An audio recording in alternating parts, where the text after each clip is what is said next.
Oh, okay, you can get rid of that, all that. It takes a while. Sometimes the computer starts talking during the regular meetings before, and then you need to get off of that because it just connects. Yeah. Beautiful.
I think we're ready to go. Okay, can everybody in the room hear me? It sounds like it's kind of good microphone. And Dave's giving us a thumbs up. That's good to see. Great. All right, so we are excited. Appreciate everybody taking out of their busy Saturday. I know it's been a busy day around the town. Some of us have good early morning work. So my job is really to kind of get us started. We want to be as efficient as possible, but also make sure the board is comfortable. Right, because this is going to be, I think it's going to be very interesting information. And I think you're going to be impressed, Becky, with the input from the department heads. It's really put together a spreadsheet that I think is fascinating, and it's a great way to think about the town today and going into this fiscal year, but also 5 years in advance, 3 years down the road, whatever. And I can see us doing this every year so that you guys have an opportunity to think about the future. I would, and I think you and I talked about it, but I'm very comfortable with board members asking questions like, okay, good. Like if Becky talks about something like, I'm having trouble absorbing that, feel free to ask, because it is going to be, I think, new information that is just going to take a little time, and that's okay. And I think what's happened here, and just to kind of give a little recap, is we're a little bit, I would say we're behind the 8 ball. That's kind of strong language, but we're a little bit behind. And just as a brief history lesson, you know, we went through the recession, and everybody does remember that. I certainly remember that. And coming out of the recession, we had a rebound, and we actually lowered the tax rate 10% to be revenue neutral. Worked very hard, and then the counter rebound got challenged.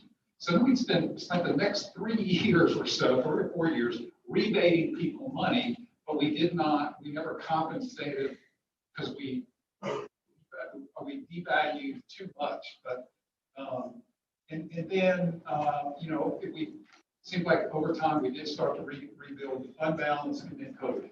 You know, so and I think throughout this budget process, the town has budgeted very conservatively based on the board's direction. Of course, he is the manager. But I do think we hit a tipping point. I think we've hit a point that it's time for kind of a reality check. Okay, let's look at what's going on in the community, in our finances, where we headed as an organization. Does anybody have any thoughts or questions? Yes, sir. Just for clarification, because that's a big timeline, are you speaking when you say the recession? Is that 2008, 2009? The reval was 2011, and 12, 13, 14 was making it back, et cetera? Yeah. Okay. Yeah, and then of course we hit the recessions, I mean the COVID. So, all right, if there's no questions on Becky, the floor is yours. Thank you. So just want to give a brief overview of the topics that we plan to cover today. So we have a lot to get through in really just a couple of hours. So The timeline on the agenda is really just a guide, but if we move more quickly through things, that's perfectly great. But at the same time, we want to create space for discussion and questions and understanding. So we'll just try to be flexible with our day as much as possible. But we are going to start off today just doing a high-level overview of our departments. We thought it was important for board members to hear directly from our department heads who are doing the work day in, day out at the operational level to better understand kind of where they see themselves today and some of the things that they think are going to be important to focus on over the next couple of years to make sure that we are where we need to be and being able to provide services to the community at the level that they expect. We will then move into a budget forecasting model that has been built to help start to put this to paper and start to be able to understand how we can add some of the things that we think we're going to need in a way that we think is, I would call it assertive in getting us to where we need to be, not aggressive, still incremental, that does start moving us in the direction that we think we're going to need to go. We then have an interesting what if scenario from the perspective of we are going to be receiving a significant amount of federal funding through the ARP federal stimulus, and we have identified potentially some opportunities to offset the needed tax rate and still be able to move forward with some of these operational increases, depending on the guidance that we ultimately get regarding our ability to use those funds. We want to review our capital improvements program. There are a number of things in there that are not currently funded, and that will be over and above some of the funding needs that we see for operations. And we'd like to finish up today with a conversation, sort of a continuation, if you will, of what we started with this group right before the pandemic hit related to the potential of a bond referendum and reviewing the projects that might be a good fit for that revenue and see how the board may want to continue that conversation and focus on some of the timing, some of the pros and cons of when to move forward with asking the voters for their input on whether or not to fund some of those programs. So with that, we'll go ahead and dive right in. And we want to, again, start with that high-level overview from our departments. So we have been working with our department heads to understand their current needs, as well as anticipate what they expect they're going to need for operations over the next few years. In some cases, they feel like there is a need or a justification to catch up, where there are some things that we may not be adequately funding today. And in other cases, it's making sure that we're keeping pace with the growth that the community continues to see. If population continues to increase, it takes more people and more, higher levels of operations in order to provide the same level of service. In the end, though, we definitely feel that keeping the status quo for some of our staffing and operations levels is not going to be sufficient as we move forward with the population growth within the community. And we want to make sure that we are meeting those service levels. So with that, I want to turn it over to the departments again. You're just going to hear from each quickly, and we will start with Clark. Good morning. Can you guys hear me? Is that too loud? Good. All right. So in the packet that you received is kind of the overview, but some of the stuff I wanted to talk about since I was hired here in 2018. A lot of the information I was receiving from the officers and from the staff there at the police department was about staffing, was about adequate staffing in patrol and other areas of the police department. Were we falling behind in what we were looking like with the population growth? So we looked at that, and we looked at it in several different ways, and you've heard me talk about this when we did our staffing study in 2018. There's many different ways, right? There is a system of looking at officer per 1,000, looking at patrol officer per 1,000, and then there's another way of looking at it, which we did in 2018 called a workload analysis study.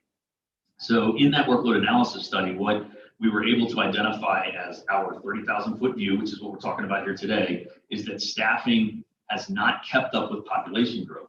2008, 2009, prior to me coming, was the last time we added police officers to our police department.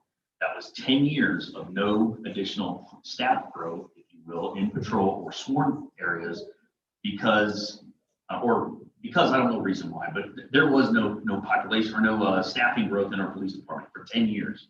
So in 2018, we did add one police officer, but that was funded through a private-public partnership with Carmel Christian, and then the staffing study occurred in 2018. During that staffing study, there were many different requests or suggestions for the police department and its growth. We have satisfied some of those, including detectives, including some administrative staff, and those type of things. But one area that we tend to be lacking is in our patrol officer growth. So we did add 2 lieutenants, which was a huge improvement and recommended under the 2018. So with that, I just want to kind of talk about the staffing model that we're using in the police department includes that model of workload analysis, looking at obligated versus unobligated time, but also looking at patrol officer per 1,000. And we can get into this later on if you guys want to. We do have additional graphs and information for you to take a look at. But in 2011, our patrol staffing model was at 1.41 per 1,000. Well, the recommended staffing model for this region of the country is a 1.38. So when the 2018 study was done, the study came in, looked at our workload, looked at the amount of obligated and unobligated time, and said our recommended staffing for patrol should be 1.369, which is below the national average, but because of our workload and our crime rate, that's where they believe we should be. That was 2018. We did not make those necessary immediate changes due to incremental implementation, but the population has continued to grow. We have dropped from where we were to currently we're at 1.11 per 1,000 patrol, well below the 2011 average, well below the national average, and well below the recommended average from our workload analysis study. The 4 officers that I have requested in this year's budget, which I know we're going to talk about later on, will get us up to a 1.26, but still below the recommended recommendation from the 2018 study. The reason that is we're now 4 years behind the study. So population has continued to grow, but the Department of Patrol has not. So with what you'll see later on in these presentations is there's a request for 2 additional officers every 2 years. Chief, can I interrupt? Sure. What are you using as a basis for our population right Well, with the sliding scale, and it's all in these graphs if we want to go into. I can tell you right now. So we're looking at 34,140 for 2020. Thank you. And then based on growth, and we do have a trend line to try to show an estimated growth each year based on the past year's growth of what we would be in the near future to try to keep up with that. But even adding 2 officers every 2 years, you're still only keeping up. We haven't quite caught up to the 4 years that are behind. So the point of all of this is we're not looking to expand operations. We are just trying to catch up in the area that we have not adequately staffed based on patrol or population growth. And to me, that's really my 30,000 foot view, really where I want to see the department go so that those of you that have seen the amount of proactive work our police officers are doing, we've studied the workload analysis, we've studied how many calls for service per 1,000 will increase to our officers per year, done that calculation to try to figure out what we do to keep it at 1.369 or get to it, I should say, and then ultimately maintain it. So we can talk more about that. I don't want to go into the numbers too heavily, but I do want to stress that we are well below the recommended staffing model of 2018, which is 1.369. We're at 1.11 per 1,000 patrol. There's going to be other needs that we're going to see in the near future. We'll talk about them, I guess, as this thing progresses, but a training center that the fire department and the police department are so desperately in need of to continue. And I'll stop there.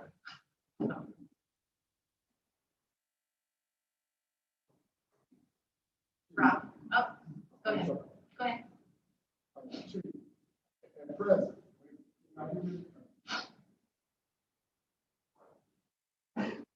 Okay, Jessica. How many officers do you have present now total? And in the whole department, then sworn officers? The whole department, including myself, is 65, which includes 2 grant positions. Okay. Sworn officers. And when I talk, that is sworn That's officers, those sworn, Yep. total department. 65, including me. Oh, no, oh, non-sworn too. Not sworn, 85, 87, something to that effect. I'm sorry, I don't have the total number. What's the Okay, so what I'm hearing from you is that right now, from where the numbers are, you're 6 officers from just catching up. Is that correct?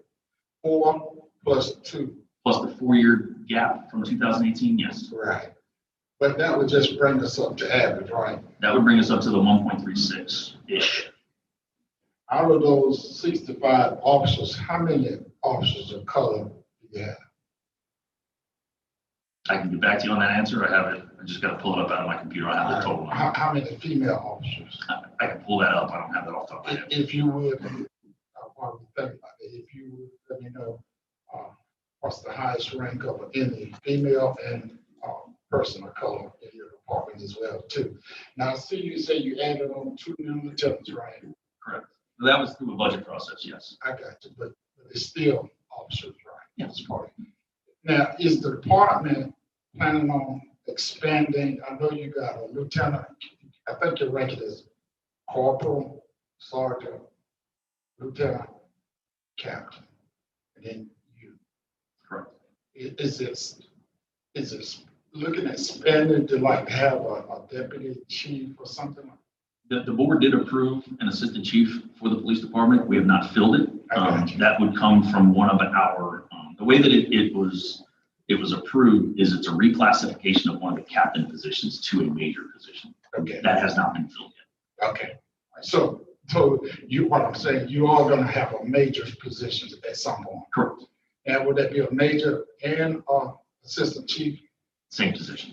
So the major will be like the assistant. Okay. The major is the rank title of the position. I want to commend you on your recruitment. I've seen a lot of new officers that you hired since 2018, and I commend you. And how are you doing on the accreditation? How are we coming on that? We're good. We're moving that thing forward. We do have most of our policies caught up, or at least to the point where we're getting ready to submit. I'm hoping within the next 6 to 12 months, we can submit for a review by CALIA to get us certified. Well, I appreciate, Chief. You're doing a wonderful job. I appreciate all the work that you and your staff and team does. Thank you, sir. Thank you. Thank you. Rob? Good morning. So the Matthews Fire and EMS Department is a department in the midst of transition. The real bulk of that transition began in 2005 when the town hired the first career firefighters to supplement the volunteers when they were not available. 2018, we didn't realize, but we documented that program was broken. In 2018, a large percentage of the volunteer shifts were short to the point where we closed Station 2 almost 100 times in 2018. In 2019 budget, council gave us the 10 additional career positions, which allowed us to go 24 hours with the absolute minimum career staff to staff 2 engines on a regular basis. That transition, that blended staffing with career and volunteer working together works well. But again, volunteer staffing or reliance on volunteer staffing is inconsistent at best. We have been blessed through COVID because of a lot of our college age volunteers are at home. So they're working for us, they're studying at the fire station, but we have access to that capability. Our volunteer program is strong. It is strong in terms of it is our best career recruiting initiative. 11 of our current career staff came up through our volunteer ranks. Many of those had no certifications when they joined the department. And we continue to send our volunteers off to other departments for full-time careers in fire and EMS, or go on to college programs to be PAs and doctors, things of that nature.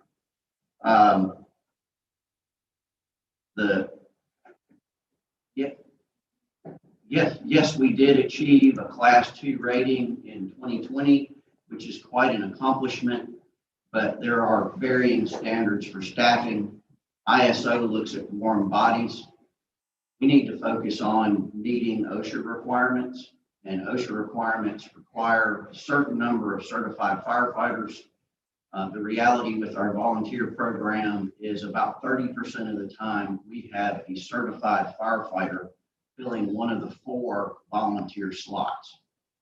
EMS is very heavily what we do, and we take those volunteer EMTs and staff the squads so we can staff the fire apparatus as efficiently as possible. We have talked about Station 3 and the need to provide a consistent level of coverage across the town. The additional staffing that will be required for Station 3 is forefront in our mind.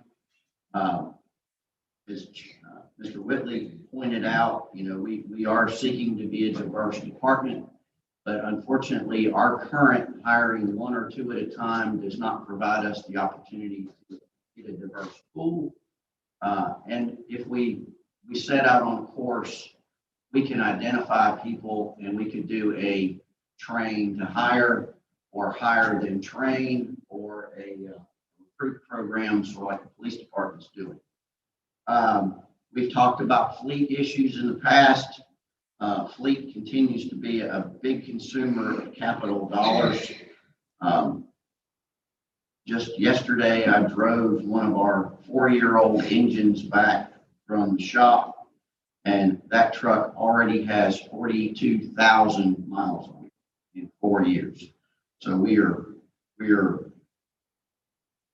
hoping to get the expected life out of it. As I mentioned earlier, our emphasis needs to turn to being certain that we're complying with OSHA and NFPA mandates. The deputy chief, that is our #1 priority this year, is absolutely necessary for us to move the department forward. When we took all the officers off a daylight rotation and put them on shifts, that just means everything has to take a backseat to running calls. So we definitely need the administrative support to move the department forward as well.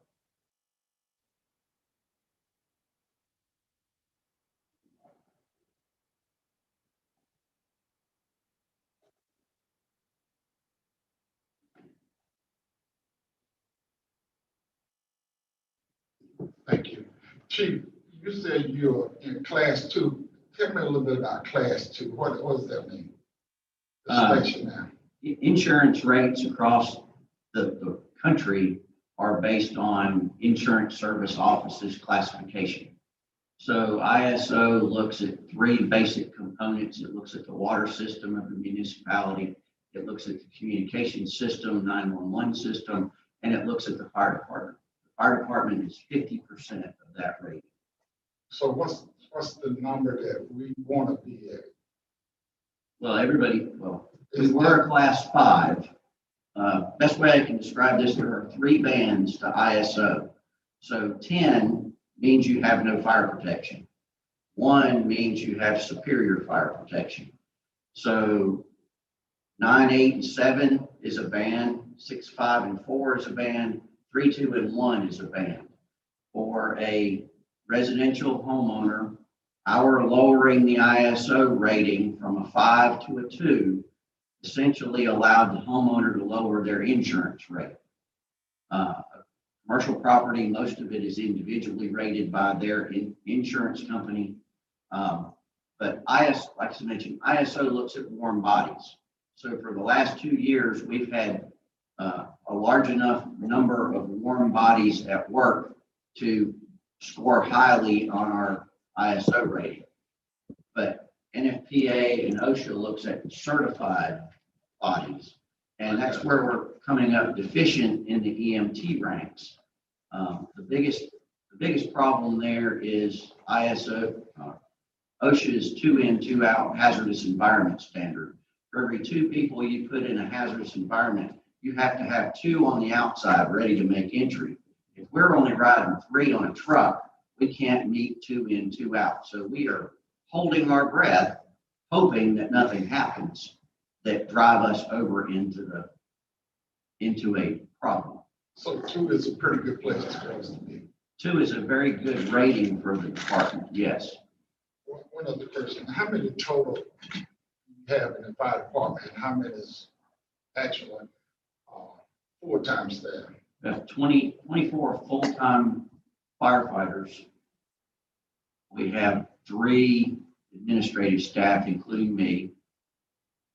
We have 42 certified members who are either firefighters or EMTs. We have 16 fire corps members, and we have about 7 probationary recruitment. The volunteers. Yes, they would be volunteers. All right, so how many black officers do you have, or officer of color, Hispanics in there? I can't give you that number. I can give you a round number that about 18% of the department is not white male. All right, now I was over at your apartment when you did this, I saw a Hispanic young lady in there. You don't know how many black officers? We have 1 black career firefighter. I can't give you the number of volunteers right now. What kind of recruitment, you know, a year ago, we talked about recruiting and trying to make sure that we can get people diverse for back out the town and the county. What kind of recruitment program are you doing? I know the chief, I saw his program and goes for recruiting. What are you doing to recruit minorities? And I know fire department is pretty hard to come because a lot of minorities are not in the fire department. But what are we doing to make sure that we come up to the number? And you're going to be asking for more officers with Fire Station 3. And I'm all for that because that's on our side. And we don't have that protection up there on either side. But what are you and your department doing to recruit minorities, females and people of color? Well, prior to COVID, our training and recruitment officer was partnering with Officer A, police department, and going out to the community colleges, job fairs, and things of that nature. We've pretty much been curtailed since March of last year. But as I said, you know, under our current hiring process, we're forced to hire people who are already certified firefighters and EMTs. And you're absolutely correct. That tends to be a white male population. So, you know, if we could hire in larger groups, or we could change our thinking, we could do an academy style program where we hire character and then train. Charlotte Fire Department-ish. We can do the training in-house through Central Piedmont, but, you know, with our current hiring, we're hiring people that we know are certified who can get through EMT. All they have to do is get through 6 months of probation. If we flip that model around and we hire character, it's going to take them about a year to get through firefighter and EMT, and about 25% of the people who take EMT don't pass. So we're holding our breath for about a year before they're fully certified, and then a 6-month probation period to see if they can actually do the job. But we're willing to try that. But, you know, council would have to give us the money to hire, then train, then put to work, which, you know, right now it takes us about 3 months to hire somebody.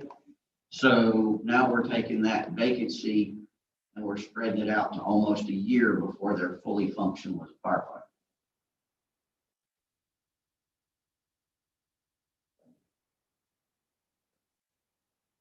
Thanks. CJ?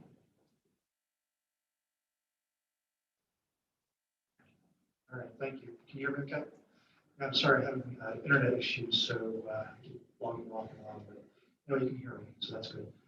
So the Public Works is kind of in a similar situation as the police and the fire. I'm going to take you back to 2001. I really started doing a history lesson on the town and where we were and where we come. I've got numbers since then. So in 2001, we had roughly 22,000 people working at 22,613. At that time, we had 36 people in the Public Works Department. Since that time, we've now grown to over 34,000 people. We started matching that growth for the first few years. We went up to a high of 39 people in our department in 2004. We're now down to 35 people. So that's one less than we had in 2001.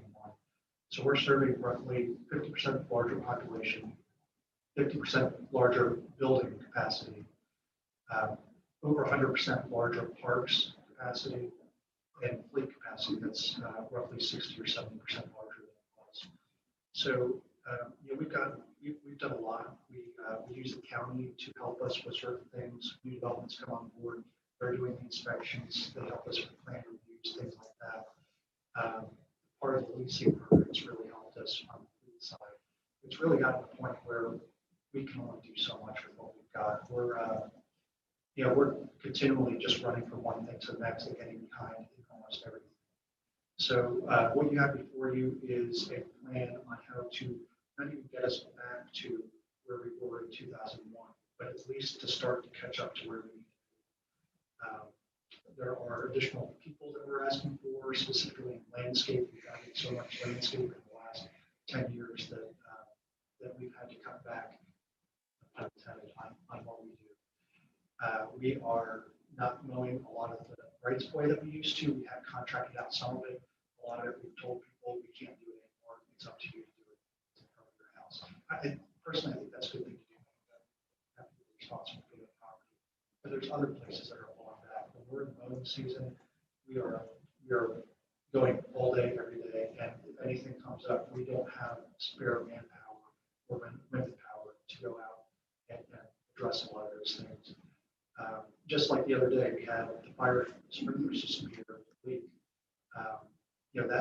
That happened out at the police station, helping them with their new gate system. He had to stop what they're doing over there, come here to try to fix that. And he still hasn't even gotten to the LED system for light cupola that we have sitting here waiting for him to look into. That's how we're running in pretty much every division all the time. So anyway, what questions do you have?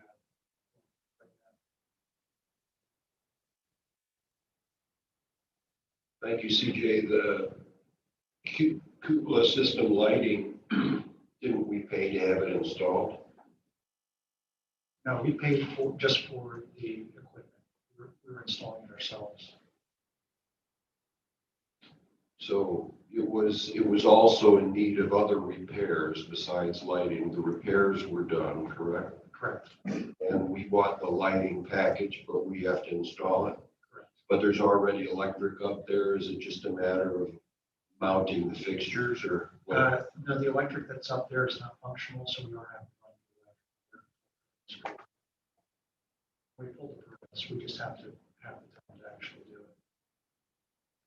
Wouldn't that be easily contracted out? It would be. Okay.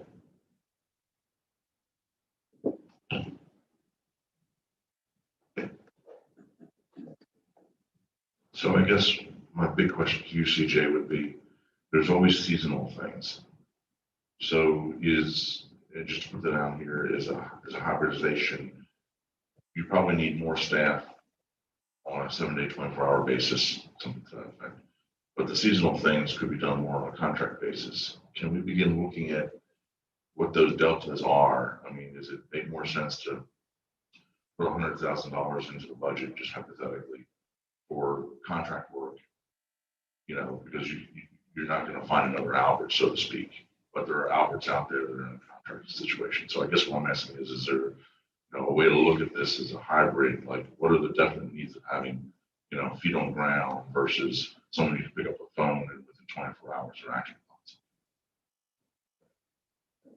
Thank you. And yeah, that's a good point. Seasonal, a lot of things used to be seasonal. Paving used to be seasonal. Concrete used to be seasonal. Now we're pretty much able to do all of it almost all the time. There are weather limitations to some of those, but typically we are busy all the time. The only one that gets work in the winter is with landscape. That's where we need additional manpower during the summer, and that's why we have a seasonal worker in the summer. And the budget, there's ask for another seasonal worker. We have looked at contracting. We tried contracting for stormwater last year. Prices we were hoping to get, we did not get. They came in about twice as expensive as what we hoped, which basically cost us 3 times as much as what we could have done. So we are looking into that, and I'd be happy to look into that for different areas. One of the hard things, though, is a lot of what we do is not just street work, just sidewalk work. We do things all the time. We come in here and move furniture. When an office gets new person moves in, we added a wall, move the AC system, painted it, added furniture. And we do stuff like that all around town all the time. Like banners, signs, those sorts of things that it's very hard to contract and hard to find a big one.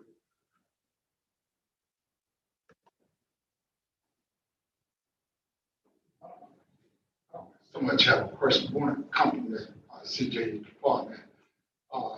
In the Crestdale Heritage Trail. I said this other night at the meeting, but I don't think you were there.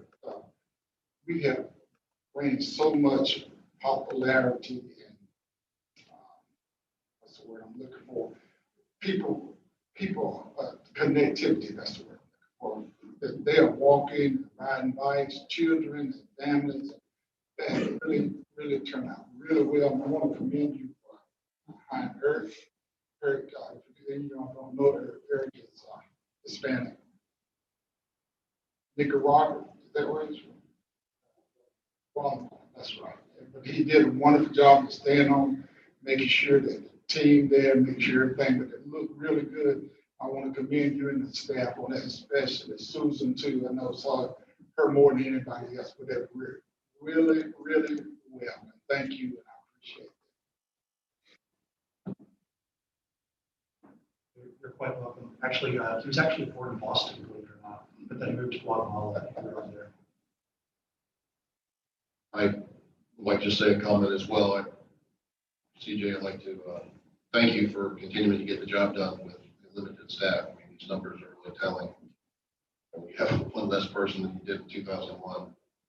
And you haven't been screaming that the house is on fire, which we appreciate. But I think this is an area where we need to give you some relief for sure. And, appreciate the job that you have done over the years with probably less employees.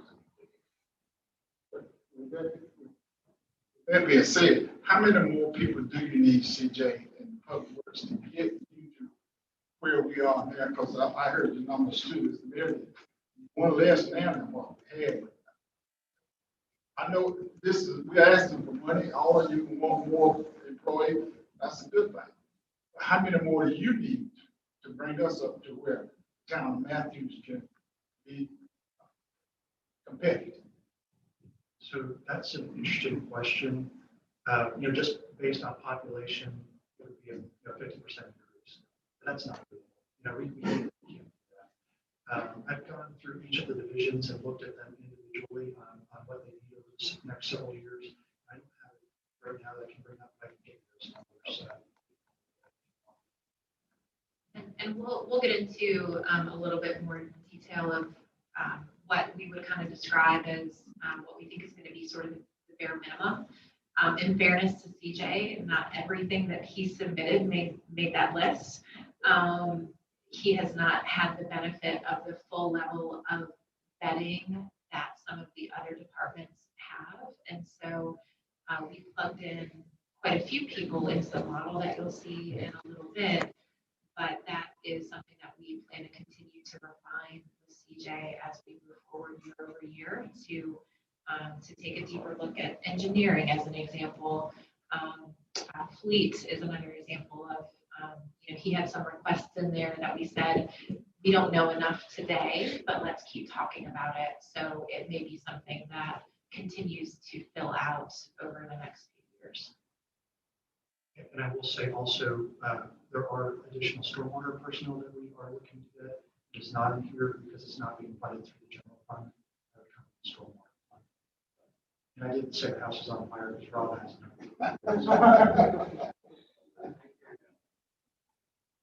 Thanks, CJ. Corey?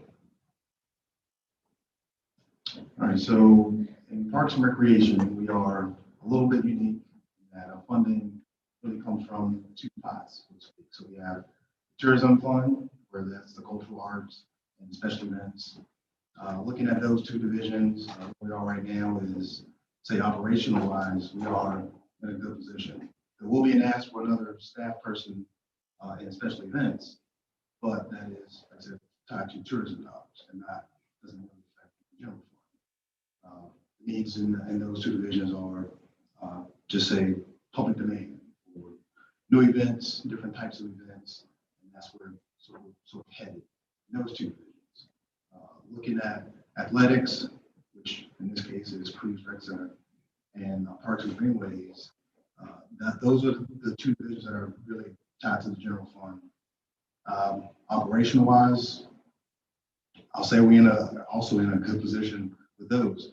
Our operational needs are really tied to public works. It is the maintenance staff.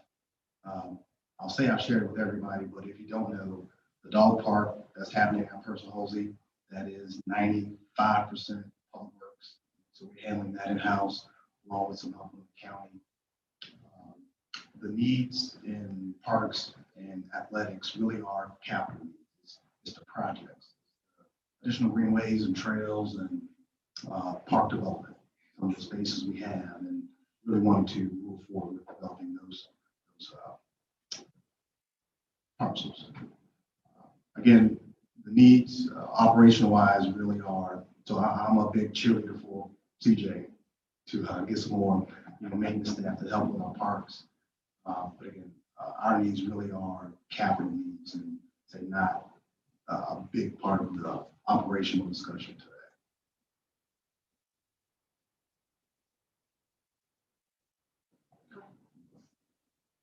CJ, if you would bring us up to where we are with the Crestdale Heritage signage that's going to come through there. I don't know if, I know I am, but so the staff and all commission know what it is. We are very close. You should see signs being installed within the next 2 weeks. We worked with Dawa, I'll just call him Kurt, our sign guy. Great job. Everything has been finalized as far as what they're going to look like and how it is vendors just installing the signs. Last timeline we got last week was within the next 2 weeks, you'll see them in the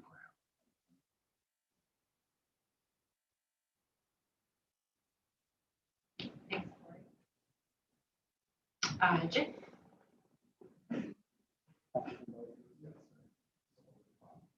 It's hot. Good morning, everyone. All right, so a brief overview of the planning department. We're a department of 6. We have 4 professional planners on staff, code enforcement, and a administrative assistant, deputy town clerk. That's Shana. Our department staffing has been static since 2006 when I came to work for the town. I would describe our staffing levels as adequate today. As you look at the town's growth trajectory and I think inevitability of us building out, you'll see a transition in our staff where we function a little less as plan reviewers, which is the public side you see us often as, and more as planners, where we're doing more work in the community. The 2 primary items you'll see in the summary in front of you today are, of course, the comp plan and a GIS coordinator or analyst, whichever way you want to describe it, which I think we've got that in maybe 23, 24, 24, 25. You've heard me talk at length about the comp plan. We spent some time in Blowing Rock last year talking about it. It is an aspirational document. This is what we want to be in the future. If you look at our vision statements, this is creating a plan of action for implementing those vision statements. The The work that we do as a town from a planning perspective, again, as growth levels off and we build out, is becoming increasingly more complex. It's not 30 acres of single family housing, which is relatively easy to deal with, but the types of projects, the mixed use, redevelopment, these are extremely complex subject matter. They're going to take a high level of thought and planning. Of course, the comp plan is at the core of what we do as a department, but it also serves the entire town and the community. Best practices are updating about every decade. Our plan was primarily drafted in 2011 and 12, so it is at that 10-year mark. The new Chapter 160D requirements, they're official as of July 1st, I believe, this year. The School of Government recommends 10 years as sort of a max. You're required to keep an updated comprehensive plan. So we're kind of butting up against that time frame. And one last item I will add is in talking about growth and the changes the town is seeing and will continue to see is that we can't rest on our laurels. The town is very successful, make no doubt about that. But you also need to drive around and take a look at the community. Our housing stock is aging. Our shopping areas on US 74, some of which are 30 to 40 years old now. So you have to keep working to maintain the level of success that we've achieved so far. So yeah, the comp plan is a huge part of how we can achieve that. Happy to answer any questions for you this morning.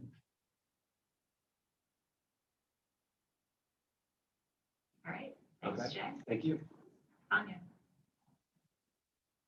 Hey, good morning. So as you're aware, HR is responsible for the entire life cycle of all of our employees. This includes recruiting, onboarding, benefit management, compensation, training, performance management, safety, risk management, employee relations, employee engagement, retention, and reporting. We are a staff of 2.5. We count the risk manager 3.5. And currently, most of our time is spent on compliance and things that are required just to keep the business running for our employees. However, we want to spend more time improving the employee experience. With the implementation of the HRMS system, we will have a lot more data easily accessible that will help us identify opportunities to do that. But in order to be able to use that data, we need time and staff to do it. So HR for the next 5 years is asking for 1 additional staff person. The other thing we have to continue to do, as you've heard me speak about several times, is we have to remain competitive with the towns and cities around us so that we can continue to attract and retain top talent. So I'm also asking for another compensation study, not this coming fiscal year, but the following, so that we can analyze where we are and determine what we need to do to continue to remain competitive. Happy to answer any questions.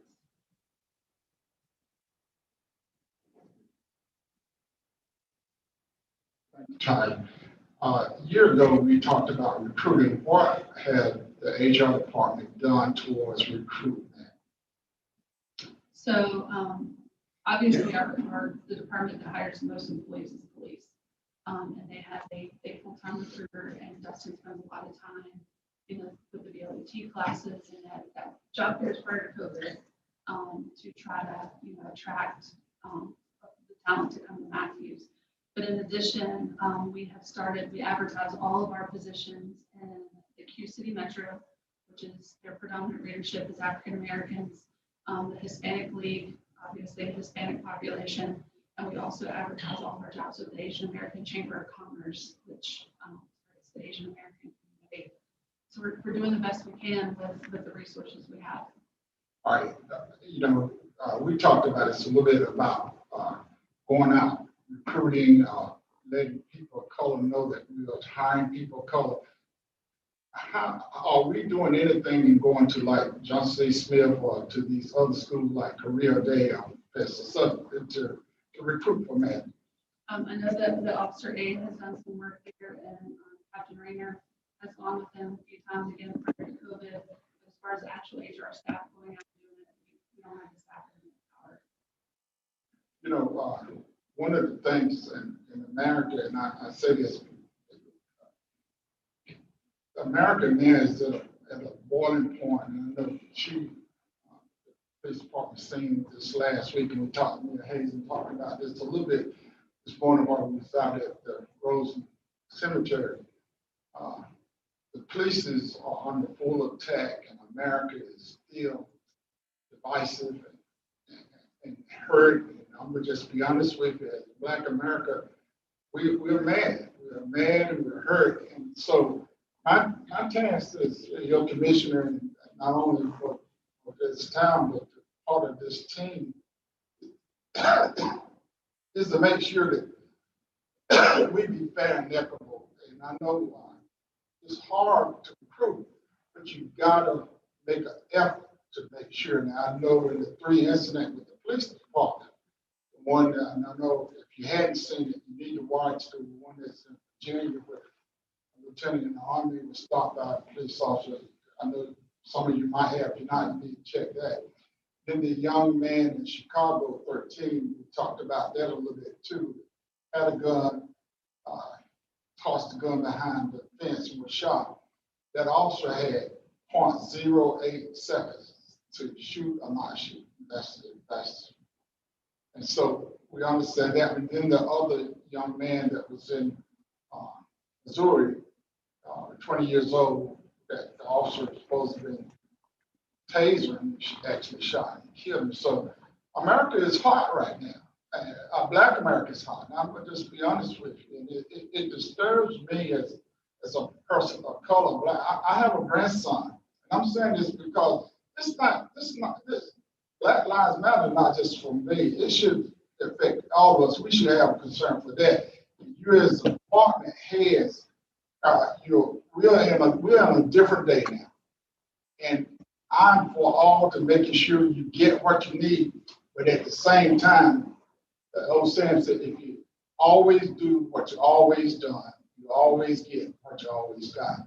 So you got to think out of the box. And I commend some of your department heads for thinking out of the box and being progressive and making sure that as you recruit, but it cannot, and I say this to you, Tanya, because in HR, I really pushed in 2016, Becky and I came on together. I always remember that because when I came commissioner, they hired Becky.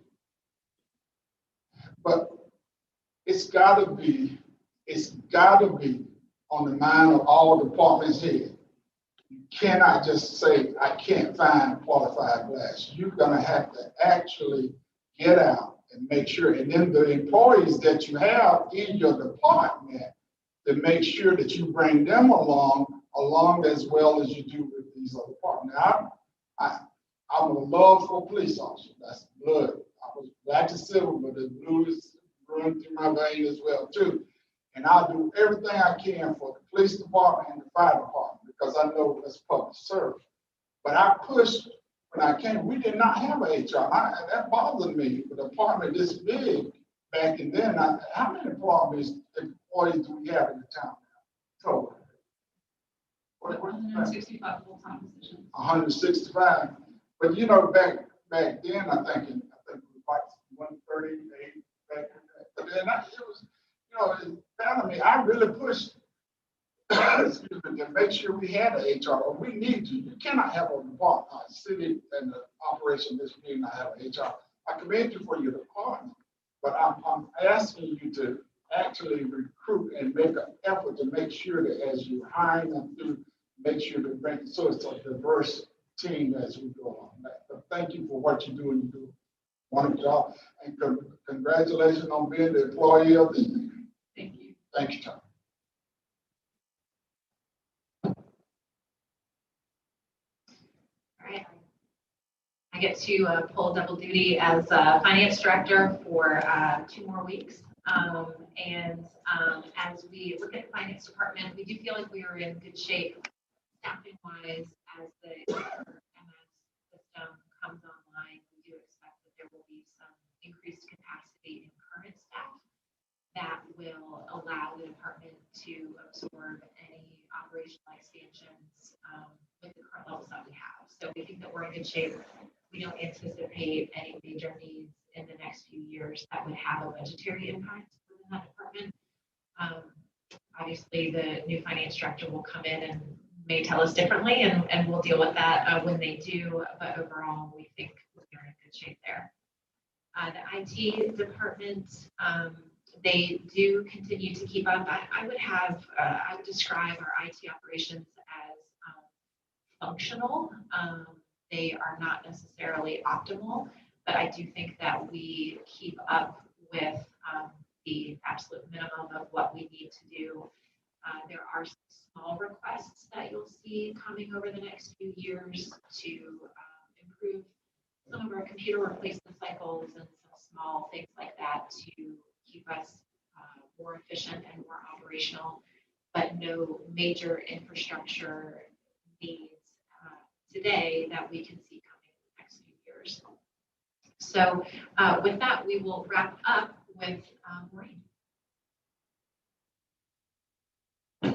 Hi, thanks. There are some needs in the communications division. The idea is to kind of bring on another person to help assist me, free up some of my time to be able to do more proactive things, more media relations, more videos, and free up time from staff from other departments who spend a lot of time on communication needs, Corey's department in particular. So bringing on someone that can help with social media management and being more proactive on social media, which takes up an incredible amount of time, and someone who can help with graphics and things like that. So that's kind of the thought. You'll see we'll get more into it.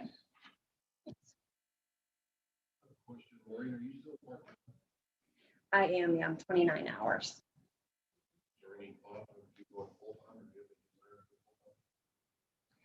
Yeah, you'll see that's part of the plan. Yeah, that's part of the 5-year plan, I guess, right? Yeah. So we'll talk a little bit more about the timing of that and try to optimize the dollars that we use related to communications. So we'll get into that just a little bit. So that kind of wraps things up from the department perspective. If you'll don't mind, I wouldn't mind taking a quick little 5-minute break now, and then we can dive into some of the models that we have put together. So we will reconvene. I have 11:34, so let's reconvene at 11.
non-secured one, which is Matthews Town Hall.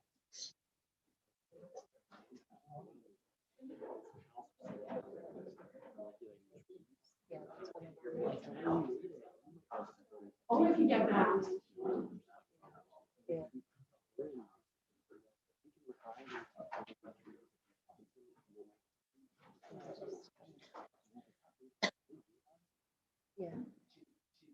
Pennington, you have the numbers that Commissioner Whitley was asking about? I do. So the question, as I remember, Commissioner Whitley, was what's our total staffing numbers, people of color, a number of women, and then also highest ranking positions for each of those classes, as I recall. We are 65 sworn with 19 civilian, puts us at 80, what's 84. 22% of the organization now is of people of color. So we are currently at 30% of our employees are women. Of that, 17% are in the sworn division or sworn ranks. Highest rankings we have, there are 2 people of color in positions of supervisors. That includes sworn and non-sworn. There are 2 females in supervisor positions. Those are non-sworn. 1 female in a command position, which is non-sworn. We do have a black male being promoted to a supervisor position here in the next couple of weeks. We have promoted 2 females to the rank of detective. We have an additional female being promoted to the rank of detective in a couple of weeks.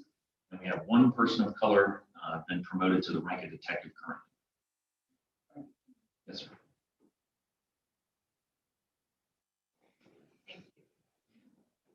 All right, so we want to move into the budget forecasting model because, you know, you just heard a lot of information. You heard a lot of needs, and it can start to feel really overwhelming of how are we ever going to fund all of these requests and really viable needs in a manageable way. And so we wanted to start to put to paper a plan that we think will move each department forward to a place where it needs to be and allow them to keep up from there. And in order to do that, there were a lot of different factors that we have to look at because budgets are not static.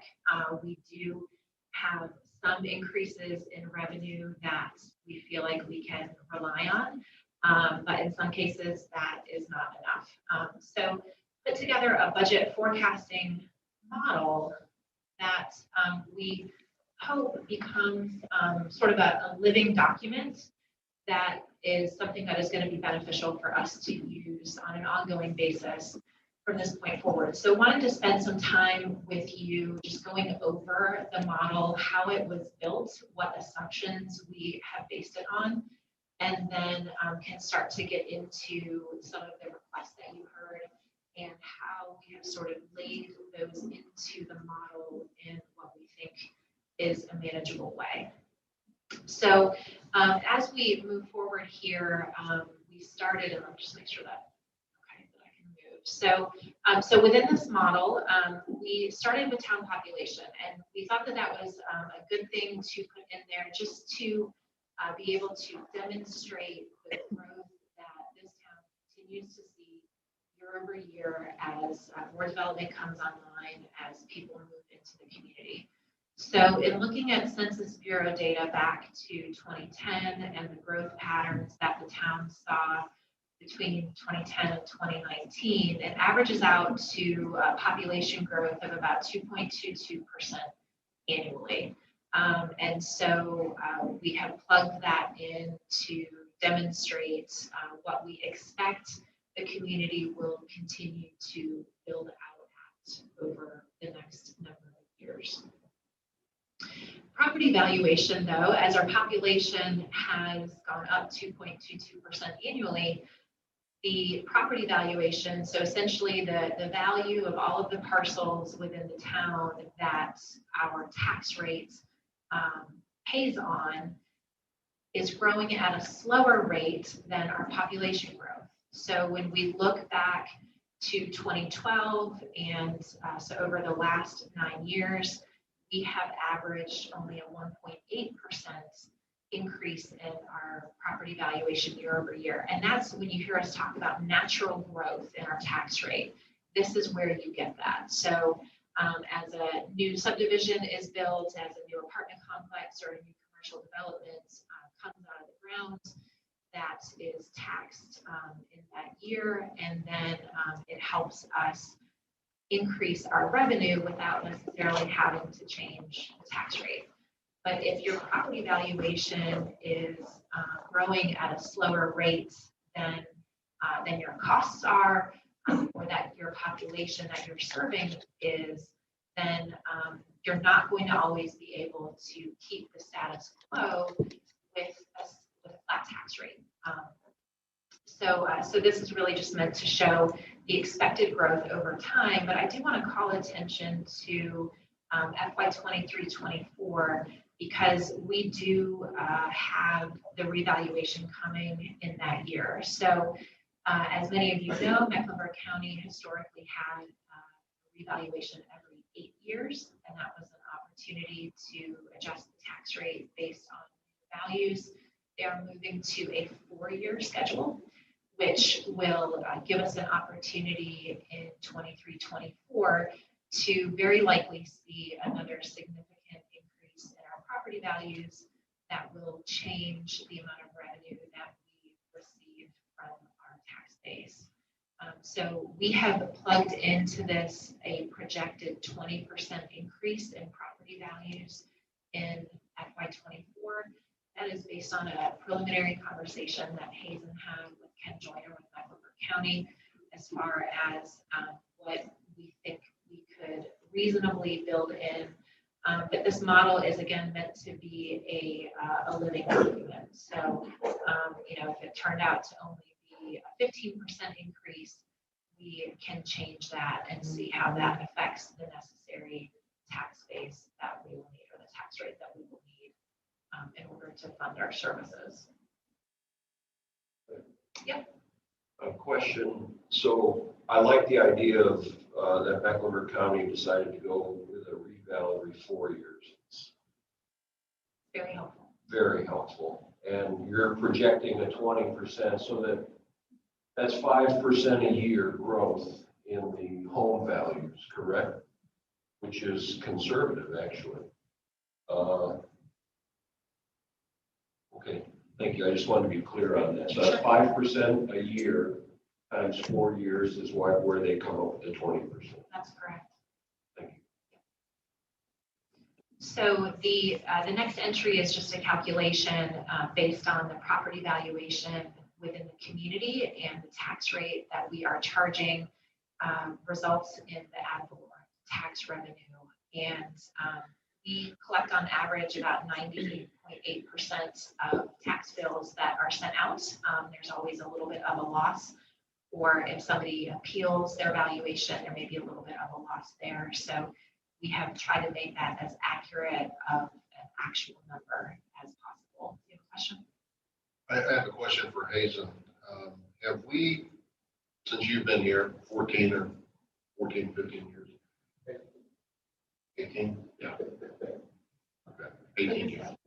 Have we always gone revenue neutral during revaluation? Yep. And how about before you came on board? I don't know. The only thing the law requires is that we publicly state in the budget ordinance what revenue neutral means, so that the public is aware what the tax rate would be if you weren't going to raise taxes. Thank you.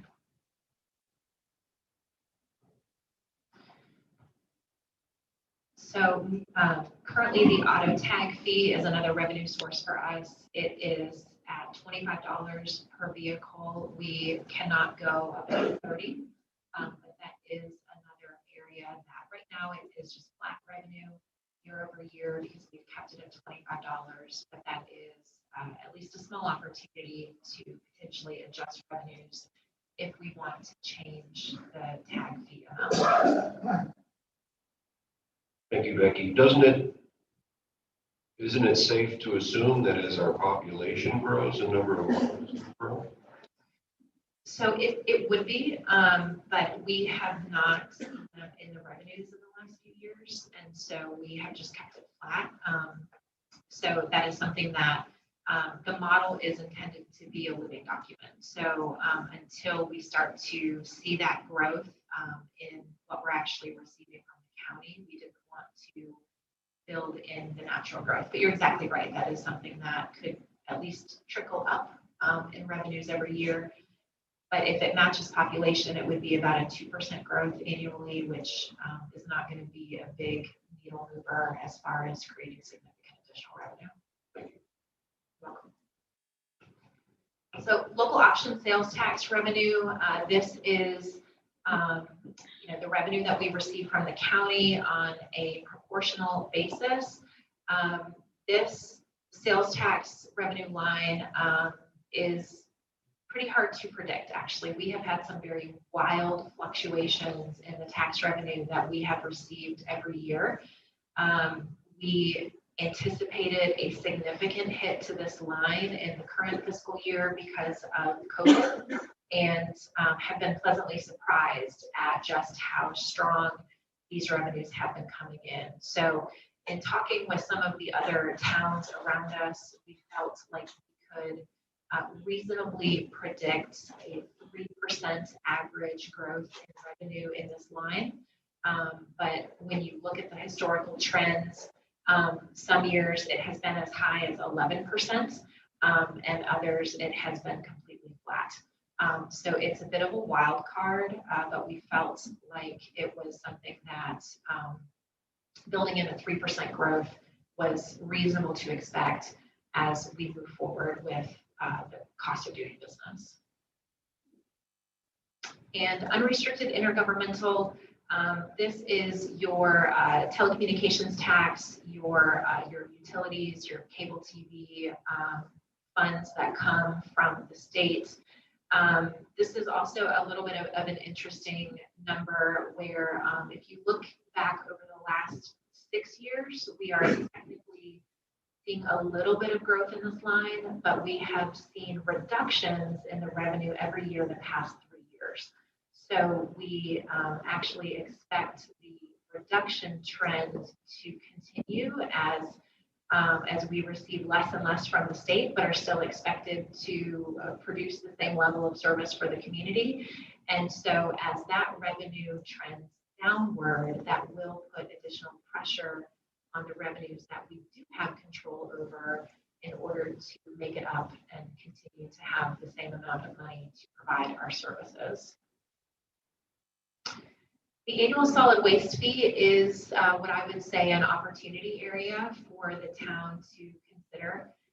2 of our neighbors in Mecklenburg County do currently charge a solid waste fee. Davidson charges $201 per single family residence for solid waste. Huntersville is currently around $84 for a single family for solid waste. And right now, as you know, the solid waste charges that we incur and have to pay Republic every year are completely absorbed within the 28-cent tax rate. And right now, our solid waste budget is about $2 million annually, which is equivalent to 4 cents of our tax rate is going directly to solid waste. So this is an area that if the board in the future wanted to consider starting to assess a fee that would show up on people's tax bills, this is an area that can create significant relief in your tax rate by charging people directly for that service that they receive. I would support looking into that. In other words, our garbage pickup and recycling is free in that we're absorbing it as a government. I own some properties in unincorporated Mecklenburg County, and because it's considered unincorporated, there is no garbage pickup. So I have to pay on the side Waste Pro to pick it up. And it's roughly $25 a month per house. And so it is substantial. Whatever 25 times 12 would be your retail price of that. just as an example, if we were to charge the equivalent fee, that would be $300 a year. So multiplied by our the number of accounts that we have, that would generate $3 million in revenue. And you can see this tax rate up here was at 29.5 cents with no solid waste fee. Not suggesting we go from $0 to a $300 solid waste fee overnight, but as an example, it just demonstrates what an offset it can create within the tax rate by moving to more of a fee basis for solid waste. Sure, and now that I do that math in my head, $25 a month times 12 is 300. So maybe wow. I think that would be a strong opportunity. What was the reasoning why this hasn't been done before? Why we don't charge for it? So the traditional argument every time we bring this up is board members would say you cannot take fees off on your taxes. And I don't know, are property taxes still tax deductible? Okay, so that was the general argument, and it pretty much died after that statement was made. The only thing I would add is that if you go back to the original state law, and I do vividly remember it's called State House Bill 111, the intention, they asked that people start thinking about solid waste as a utility. Like water and sewer is a utility. They wanted communities to move into considering solid waste a utility too. You would see, like, we don't run water and sewer business, but if we were in water and sewer business, you'd have a sewer bill, water bill, or fee, water bill, sewer fee, and then you have a solid waste fee. This community has decided to do it differently, but you could do that and then just throw it on the tax rate as an annual fee. How long has Davidson and Huntersville been doing this? I've watched Davidson's, it's been a while, and then I've watched Huntersville. Looks like Davidson's at 100%, and then Huntersville has crept theirs up over time. Sorry, just remember $1 raises about $10,000. So if you said $10 would be $100,000.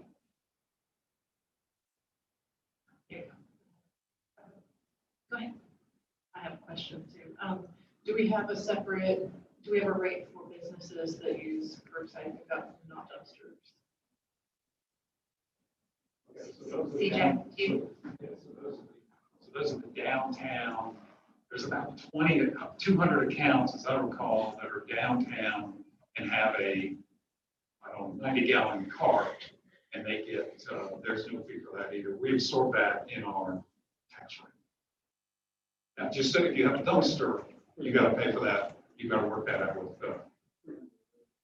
what's that? 300. Okay. So no, I guess I was asking that because in Charlotte, businesses that have curbside pickup, I think, pay, I think for my dad's office, it's like $225 a year.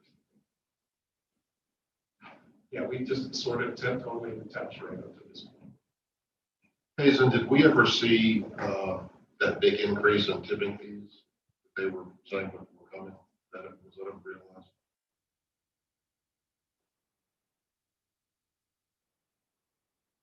So we have had increases in tipping fees, but they've been incremental. The county does a pretty good job of letting us know ahead of time what that's going to be, so we can put it into calculations for the budget.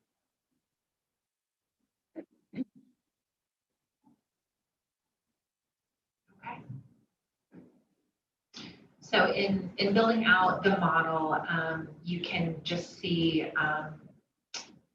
the total that this creates for what we would call unrestricted revenues. So this is essentially dollars that are available to support our general fund operations without restrictions.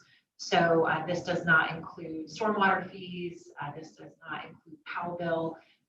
Those other items that have a dedicated use. Those are carved out of these calculations because they are not just free dollars for us to use to support general fund operations. And then those show up in this line here, of our annual budget, we are projecting that in FY22, about $4 million of our annual budget will be in the form of those restricted funds to pay for other things. So what we wanted to do, again, was to start to lay out for the board a plan that starts to build out what the departments are asking for. And so wanted to sort of divide up the types of additions to operations so that it makes it really clear where the money is going, what becomes a recurring cost, what may be a one-time cost. And one area that we have to make sure we are building into our budgetary needs is any new debt service that we take on. So this board approved the, looking ahead to FY23 as an example, the board recently approved our rescue to be replaced. That debt service will start in 23. And so that is going to be an additional $160,000 annually that we've got to be prepared to pay for on top of everything else that we currently have in the budget. We also purchased 3 properties that we plan to refinance to pay back our general fund balance, and so we will start making those debt service payments in FY23. So they can feel manageable in a vacuum, but we've got to make sure that we've got the space to afford them and still fund our other operations. But I did forget one thing. I want to back up for just a second. In looking at our total projected operating budgets, the other thing that we built into this model is what we would call an annual operating cost increase. So we expect year over year, just if we kept a flat operations, didn't add anything else, didn't add any people, any new equipment, our costs are still going to continue to increase about 2.5% every single year. The big majority of that is employee raises, making sure that we're continuing to fund our pay plan as we move forward, and personnel takes up about 50% of our general fund operating budget. So when you are adding a 3% merit pool every single year to those salaries, that has to be absorbed year over year and is going to continue to just make our total budget increase over time. And then just general inflation, fuel can spike and be a much higher than 3% annual increase. The cost of goods, we've seen what's happening in the market right now. There can be significant variations, but we feel like it's safe to presume on average about a 2.5% annual increase. And again, everything in the model is intended to be connected. So as your budget increases, as your other revenue lines increase, that can offset your needed tax rate to some degree, but this is meant to automatically update to show you if your budget is this total, this is the needed tax rate that you're going to have in order to fund it. So in looking at FY 21-22, some of these items you will hear from in more detail from Hazen at the budget presentation in a few weeks, but we are trying to fund what we would say are the most emergent requests in the coming fiscal year. And if you want any more detail on any of these, please jump in and we're happy to talk about it. Otherwise, I'm just going to move through them really briefly and to continue to get through the model. So in FY 21-22, we would expect to be able to fund our deputy chief in the fire department, 4 patrol officers in the police department, which brings the police department to the 2018 recommended staffing levels. It does not get them to FY 22 recommended staffing levels, but it does at least complete out the study there. Are these numbers salaries and benefits? They are salaries and benefits. That is the total annual cost. We are also looking to contract with a professional for crime scene processing. Right now, we are relying on CMPD for that purpose. And well, internal staff for the basic needs, and then when a true certified technician is needed, CMPD comes out, and that can be inconsistent at times as they have their own needs in Charlotte on a regular basis. We are looking to add an additional facilities maintenance technician to Public Works to help start to catch up on some of our outstanding maintenance needs and hopefully start to be able to move a little bit more into proactive maintenance. Right now, the staff can really only handle reactive and emergent needs. Also looking to add a landscape maintenance worker that will assist with the landscape maintenance around town. And then reclassifying the telecommunicators, this number would be spread out across the entire division. Right now, we are continually hiring, training, and then losing staff because they are able to get a higher paying job with our competitors. And so it's just been a revolving door. In some cases, folks are leaving for 25-cent an hour pay increases. And so that $500 a year matters when you're at that level of a pay scale. And so every little bit, this would fund a 5% increase across all positions within that division. So those are what we would call reoccurring costs. And so built into this model, those then are funded automatically in the budget totals for the following years because we are taking on those staff. They become ours. We keep them year after year. And so we need to continue to fund them as we move forward. We also have a variety of one-time expenses. So we call this capital outlay. These are directly related to the additions of staff that we have in this budget. The one is providing a vehicle and outfitting the new deputy fire chief. And the other is if you take on 4 new patrol officers, they have to have something to drive. And so this would be for additional cars beyond our standard purchase of new vehicles every year in order to make sure that we have enough vehicles for the new staff. So in this model, those totals are taken out because they are a one-time cost, so they don't show up in FY23. They are removed, and then the new one-time costs for the next fiscal year are in that total budget.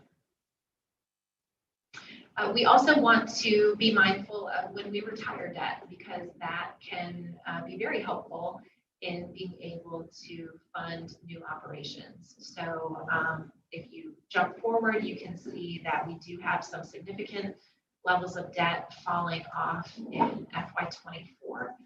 But for the next couple of years, the debt we have is the debt we're going to have, and we will need to continue to make those payments to get that debt retired.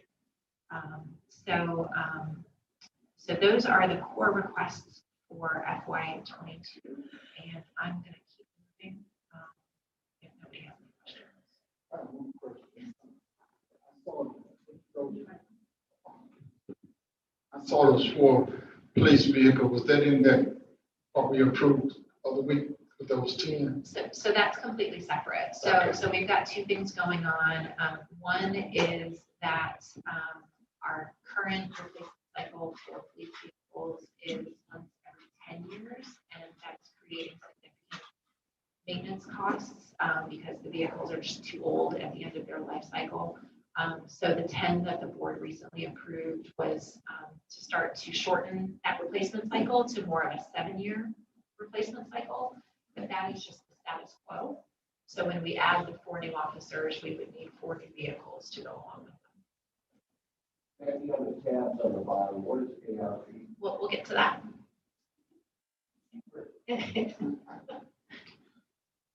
I know I'm jumping ahead, but I did want to mention ARP, American Recovery Plan funding.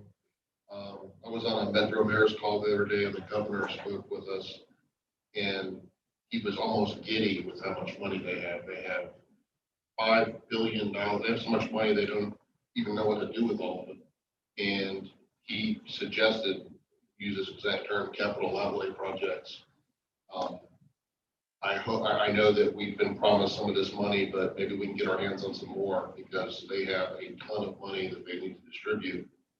And the governor's looking at infrastructure, one-time capital outlays, not salaries, but, but they literally have hired a staff to decide how to distribute this money. And I asked a question of the governor, if the state was going to give further guidance. And he said yes, that it wasn't just a federal thing, that the state was going to try to work with the town some more. So I would suggest that we stay very engaged with the governor's office because they have a lot of funding that's probably going to go to the squeaky wheel. So I think we need to raise our hand, and I know you're going to talk about how much we think we're going to get. We probably can get more, maybe some infrastructure money, maybe some paving money. I used the word giddy. That's how he seemed. He just, oh my gosh, we're just flush with cash. We have so much. It's a great question. We're slated to get $9.7 million. And what's interesting to me is everybody's like super pumped up about it, but there's no guidance yet. And I'm very interested in the guidance because if I was a bureaucrat administrator, I don't want people, buying planes for the town or whatever the crazy stuff is. The good news, I think, for our organization, we've done a lot of work on planning, and whether it's the workload study or, you've heard Chief Kenneberg's talks, so we feel like we have a lot of plans that can show, no, we're just not making this up. But here, Jay talked about the comprehensive plan. Y'all talked about last year's planning conference. So I'm hopeful once we see the guidelines that we'll be able to kind of show this plot line that shows, okay, we're just not making this up. Here's where it was in our organizational needs. So to actually answer your question, Commissioner Miller, so how this model is built is because we don't have that guidance from Treasury regarding how we can spend the funds, this model is built on the presumption that we got no funds, or that the funds that we do receive will not support or offset these operational needs as we move forward. So we'll get to a model in a little bit that shows some ways that if the Treasury guidance allows us to use the funds, we may be able to offset some of the tax rate impact that we will otherwise receive. But we felt like it was important because we don't have that guidance to work on the presumption that none of that funding will be eligible for any of these things. And if that's the case, then how much will we need to fund through our own means in order to meet these needs? One more comment. Governor Cooper said that he serves on a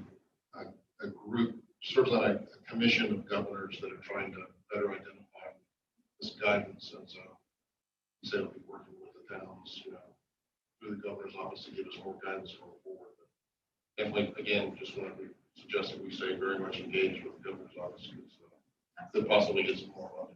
That's great. That's great. So without any federal funds, the items that we went over in FY22 would require a 1.5 tax rate increase in order to fund them. And again, we'll show a model here a little bit later that if we are able to use federal funds for some of these things, it may lessen that need. But taking on that number of additional staff is just not something that we would be able to absorb at a 28% tax rate. So it would require $0.015 in order to move forward with those items. So looking ahead to FY23, like I mentioned a few minutes ago, we do have some debt service coming online that we will have to make payments for. That equates to about ½ cent just to make those debt payments, $268,000 across those two. So that is definitely creating some pressure on the general fund. As we move down into reoccurring costs, there are some things that I think you could argue should be happening now. We would like them to be happening in FY22, but it just felt like too much to take on when we're already looking at $0.015. And so we have tried to incrementally lay out the expansion of some of these items to also be coming online in 23 instead. So one of them was what I mentioned a little while ago, was trying to tighten up our replacement schedule for police vehicles in order to turn our 10-year replacement cycle into a 7-year replacement cycle. We would have to start funding our vehicle program an additional $135,000 every year. That equates to 3 vehicles. We are also going to be in need of adding to our telecommunications staff. So this adds 1 staff person to that division in the police department. And again, when you see personnel, these are the total costs. This is salary plus all fringe benefits, health insurance. This is the total cost. That is not a base salary number that you see there. And to the mayor's point earlier in looking at communications, we do want to bring on a part-time content specialist first, is the current plan.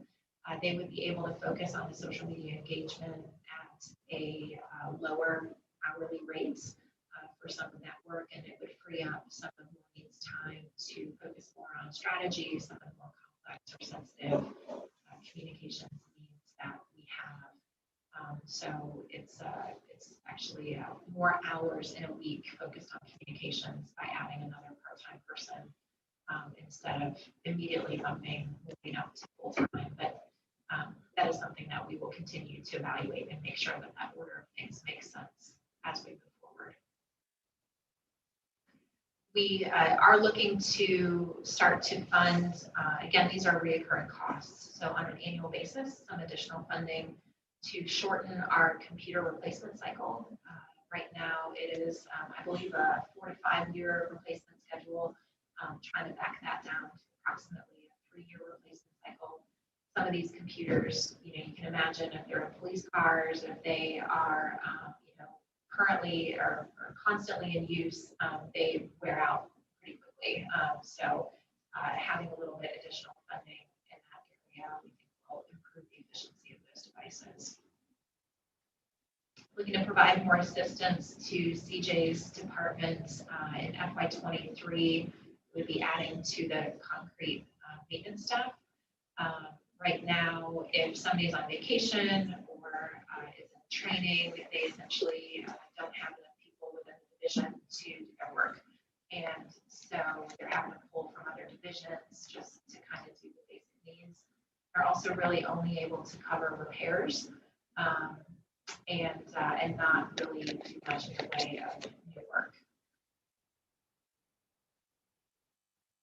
And again, also looking for some part-time additional assistance in landscape just to be able to handle that massive need. So the 2 items here at the bottom are areas that in a perfect world, if we could implement these in FY22, we would love to be able to do so, but just in trying to prioritize what was most important, we felt like if we had to push these to start in fiscal year 23, not ideal, but we could. This is again, if we don't have the federal funding available for these. So the first one is additional staffing in the fire department, looking to add 6 positions to bring them to some minimal response levels. What Chief was talking about with 2 in, 2 out. More guaranteed levels of staffing on every shift. The annual cost for 6 positions plus all benefits is an additional $400,000. And then paving, this comes up every year that we are underfunding our annual paving budget, and to the tune of about $500,000, which is a penny in your tax rate. So this is something that could very readily be moved back or forward, I guess, to start in FY22, that you would be looking at an additional penny increase to do that. So again, under the federal funding model, there may be some opportunity to implement these faster if the federal funds allow us, but we'll get into that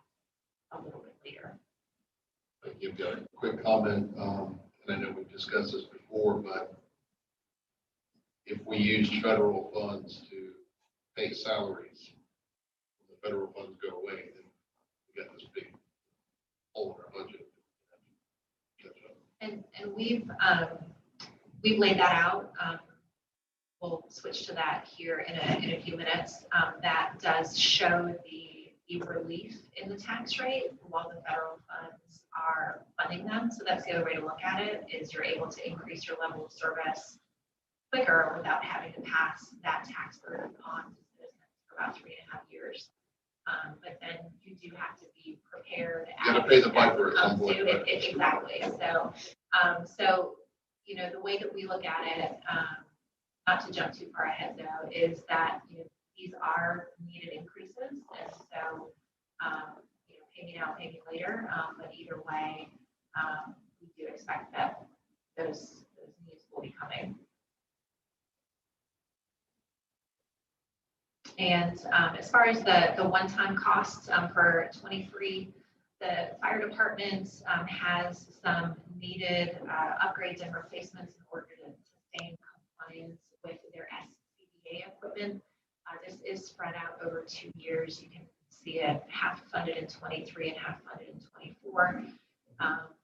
Some smaller renovations to Station 2 for some decontamination areas and some other small improvements to the station that need some attention.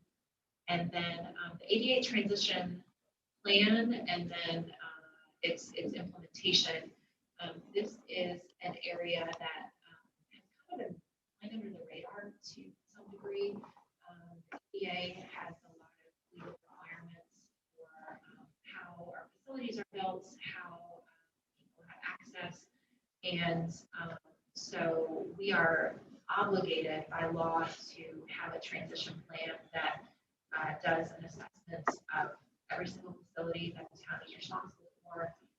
That includes sidewalks, that includes everything that we touch. And if it's not in compliance with ADA, we have to have a plan to get it in compliance, and the costs that are associated making some of those changes. Sometimes it's as simple as taking a handle and moving it 3 inches up. Sometimes it's as complex as ripping up an entire hillside, regrading, and starting over. So we do have some additional costs to build out just the plan to understand what we need to do in some of our areas, as well as start to fund the implementation of some of the changes. And then the recommendation for a new class and compensation study is recommended to happen every 2 to 3 years. We will already be at 4 to 5 years by the time FY23 rolls around. So we will be due to start to redo that study to make sure that we're staying competitive with our pay. So again, no debt rolling off in 23, but as we make those additions to our general fund operations in FY23, we do expect that it would have an additional impact on the tax rate. That will be an additional almost 3.5 cents over and above the FY22 increase. Again, a significant portion of that is your paving and your additions to fire department, as well as some of your debt service that will be coming online. But we do expect that to have an additional impact on the required tax rate in order to pay for those things. So FY24 gets interesting, again, because we've got that reval. And so as you can see, even taking on the items that are listed in FY24 that we'll talk about in just a second, you can see that as your property value goes up, a penny in your tax rate brings in more revenue.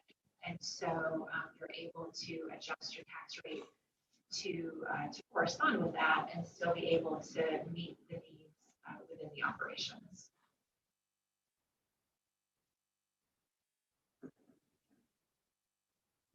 So what we anticipate coming online in FY24, two pretty big movers in the fire department. The ladder truck will be due for replacement, and that is a massive cost to replace that, financed out. It is a $1.8 million cost. Now, if we spread those payments out, we expect that it will cost us $2,700 a year to make that as manageable as possible. And then the other big mover is something that the board has talked about quite a bit, is paying for the construction and taking out the debt to move forward with Station 3 and start to get that online thereafter.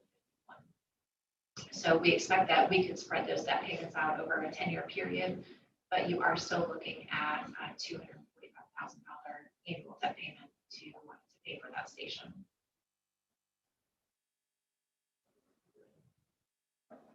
What does the math come out to when we add everything up in the next 10 years, what we're adding to the fire department? Do you have like the annual extra cost we're going to be putting in the fire department? Because I'm just doing some rough math. It's like we're approaching $1 million more pretty quickly for the next 10 years. So is that a? I do not have it broken out that way. Okay. If you at some point, that'd be interesting to say that.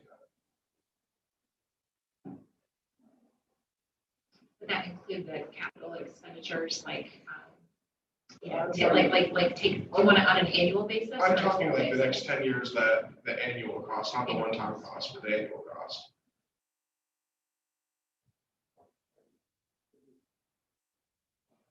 So kind of the rough math, we added the 6 people to the station. So now we have 2 stations fully functional.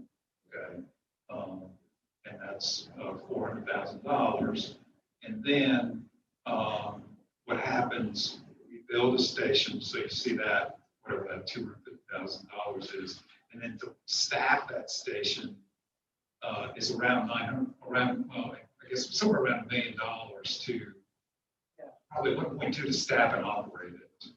So, and that may be kind of like, I don't know, kind of blows people's mind, but the way I look at it is we're 17 square miles. We're not going to get any bigger. We're quickly approaching a mature city, town.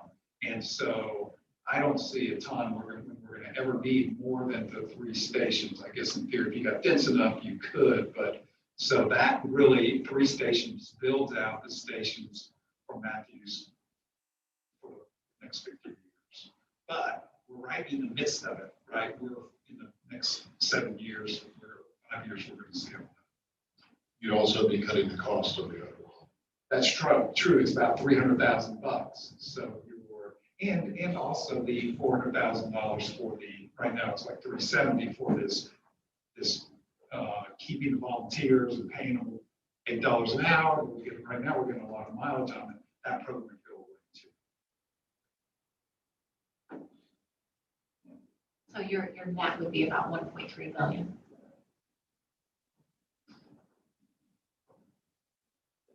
So the reoccurring costs that we anticipate in FY24 would include at least 2 additional patrol officers. So again, in talking about the chief's model for minimum staffing, I'll be honest, two may not be quite the right number. It may be closer to 3 every other year, but that's something that call volume will continue to be analyzed. Obligated, unobligated time will be analyzed to assess that as we move forward. So we wanted to at least build in the 2. I think Chief would happily speak up and say it needs to be 3, but we felt that we would at least need 2. Do you want to speak up and say it's 3? Well, it's 3 at least to do the catch up for the 4-year back, right? From 2018 to 2022, it would require 6 instead of 4 this year, but we're trying to incrementally build it. And again, it depends on where we're at with the growth. If it remains 2%, if it starts to go down, we could adjust that. So the 2, I think what Hazen and I had talked about was a fair number for now, but would have to be evaluated. Yeah, this is not, the staffing model or the staffing study has helped some of this is, to me, it's not science, because one, these population estimates, we're gonna get an actual population here, but all these are estimates over 10 years, right? You do it, on whatever 10-year cycle. So that's one component of it. The other one for me, and we haven't talked about it, and I'm okay really not fleshing it out before it comes to y'all, is response times, right? That's very important. Like, and if it's bad, that's a very important statistic too. But I know in the study, they hadn't scrubbed the ability to get the word, the emergency to the department. I can't remember the percentage, but it was very slow. So we don't have our own call center. So I think there's a number of factors, and that's why I'm a little less reticent to say, here's a number. The town is going to grow, that's for sure. So I think the good news is this is going to be 1 year, and then every year we're going to reevaluate it. You use different assumptions, you get refined, and we'll talk about it again. So this is only a 1-year commitment. Everything else is fine.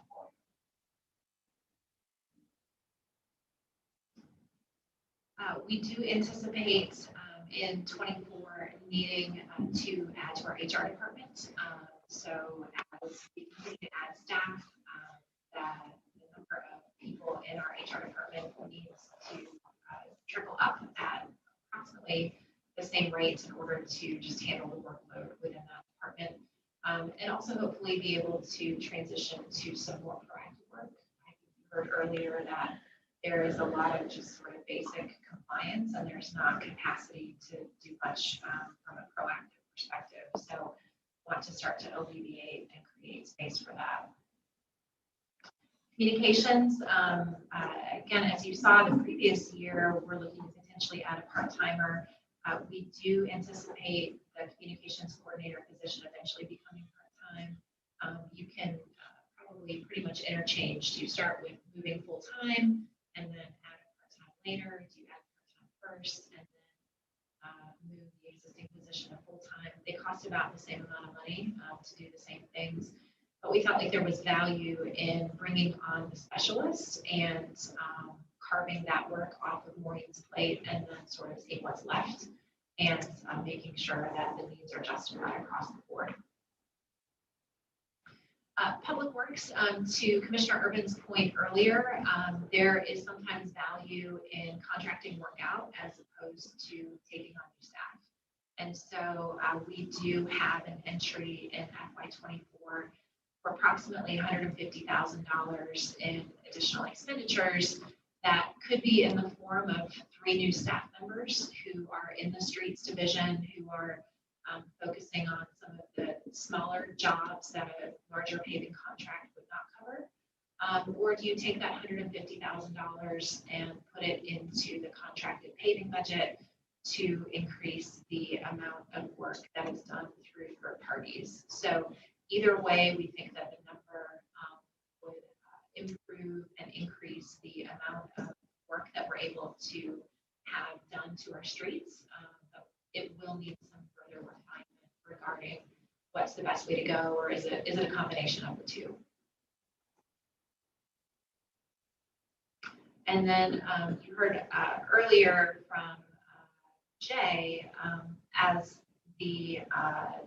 technology continues to become a major part of operations, the GIS role is very limited in our current setup.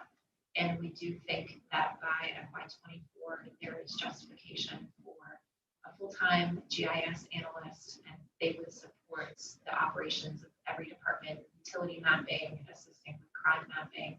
There's a lot of capabilities with GIS that can improve efficiency that are currently going unutilized with our current staffing.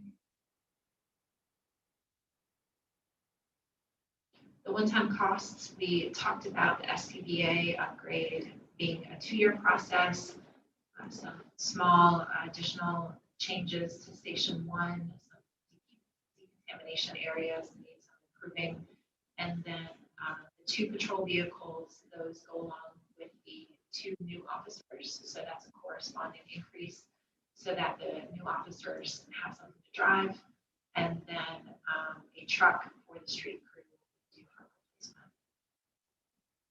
replacement. The good news in 24, in addition to the reval, is we also have some significant So this does create an offset and does create some additional space in our general fund operations budget. These are 2 fire trucks that we bought some years ago, as well as Motorola radio replacements. Those will all be paid for, so that offsets the needed tax rate. So because of the revaluation, even when you add all of those additional things in, we would still project that we would be able to reduce the tax rate on the books by over 3 cents. So your new tax rate would be 29 cents as opposed to the 32.9 that was the year before. But keep in mind, those are on new property values. And so that is above a revenue neutral tax rate to be able to take on those additional operations.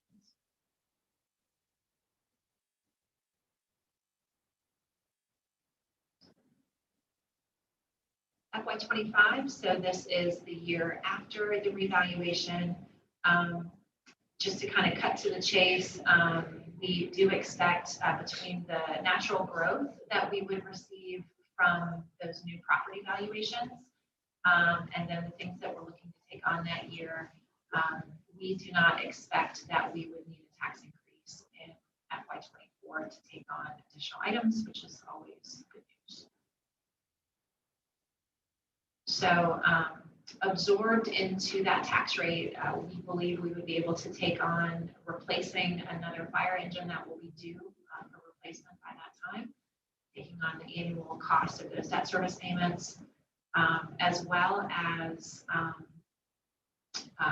the kind of main takeaway from these next few entries is that Station 3 is starting to come online. So to Commissioner McCool's points, it does start to increase the operational costs at a pretty aggressive level, but it is getting that station up and running with the personnel that will be needed. So in order to bring the full build out of the fire department online, it will require some reorganization of existing leadership to restructure how they're managing the various shifts at the various stations. 9 additional firefighters would be brought on, and to the earlier conversation, there's some real opportunity bringing on that number of staff, particularly if you're able to do it before the station opens, to create some space for them to be trained up and be certified while they're on our payroll, to then be fully functioning by the time Station 3 opens. And then there would be some operational costs to operate Station 3. And the only other add from a reoccurring basis would be an additional landscape grounds maintenance worker. I believe CJ just wants us to focus on tree canopy, if I can remember correctly. Yes. I know I saw this somewhere. What is the cost to build at Station 3, total cost? I heard it somewhere, but I think it. Including the interest payments, we think we're around 2.45 million. Okay, the total. Yeah, not including land. So land, because the land was acquired previously, that's not included in that total. I got you.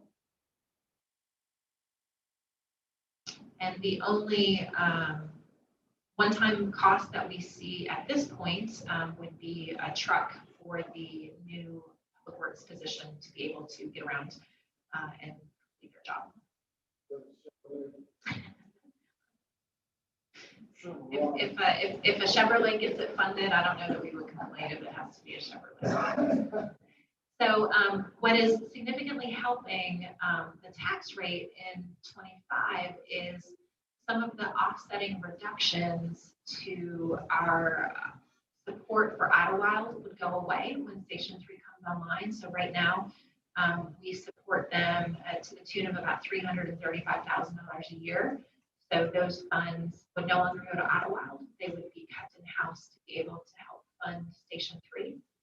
And then we would anticipate, as Station 3 comes online and career staff are fully built out in the fire department, that the paid, it's interesting to pay volunteers, but volunteers do receive a stipend on the current program, we would still have a volunteer program, but it would move to a true volunteer in the sense of the word, and there would not be a stipend associated with volunteering time, but there would still be space for people who are interested in becoming certified or giving their time to the town at one of the 3 stations that is If, when we put Station 3 online, what is the future of the Idlewild department? Is that going to be given to Mint Hill? Chief, do you want to answer that? Both Mint Hill and Matthews have had conversations with Idlewild that when Mint Hill Station 2 and Matthews Station 3 come online, Idlewild essentially goes out of business. But they too struggle to provide staffing. They use a combination of part-timers and stipend volunteers like we do.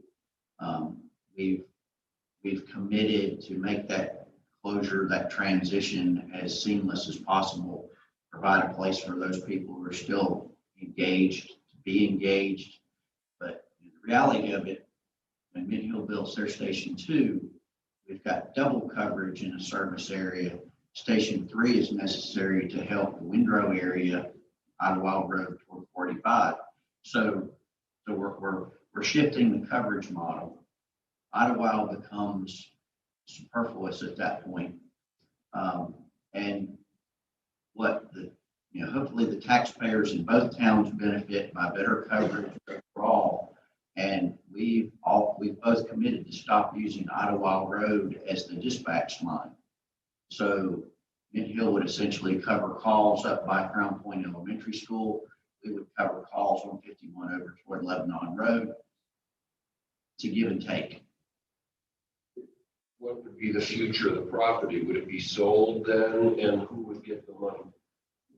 What was the land? The property belongs to the Ivy family. It's under a lifetime lease to the Idlewild Fire Department. The school behind Idlewild has interest in the property. The town has a monetary investment in Idlewild's equipment. That equipment conceivably would become part of Mint Hill and Matthews, so it wouldn't go away. We actually own all of the radio equipment in 2 of their engines. We own all of the thermal imaging cameras and gas meters in 2 of their companies. We simply purchased it and gave it to them, so whoever got there would have state-of-the-art equipment. Oh, we own none of the land. No. Okay, thank you. Question. Are we expecting that Station 3 will be finished by fiscal year 24, 25? We're assuming that if you said go in FY 22, we could potentially be in the station in 2 years.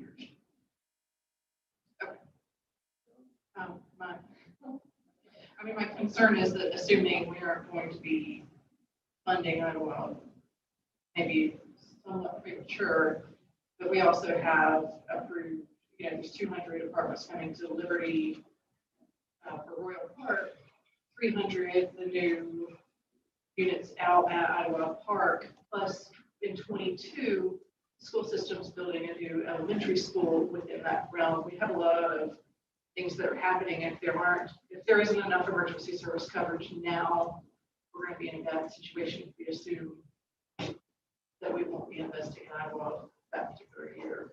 For me, I guess, it's more comfortable to put it out another year.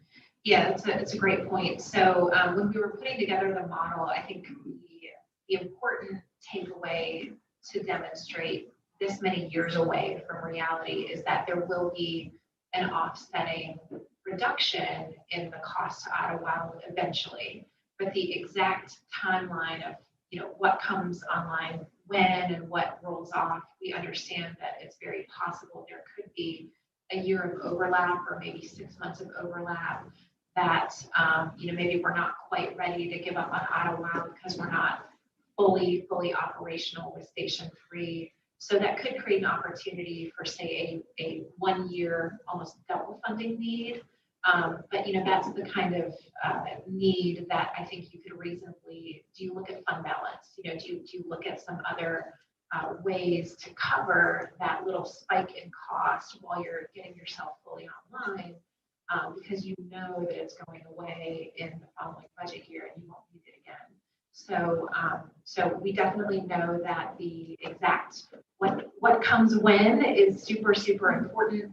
But the overall takeaway is that once things are fully up and operational, we will have the funds that we are currently using for Outer Wild that will help us fund Station 3 once it's at its full capacity. Great question.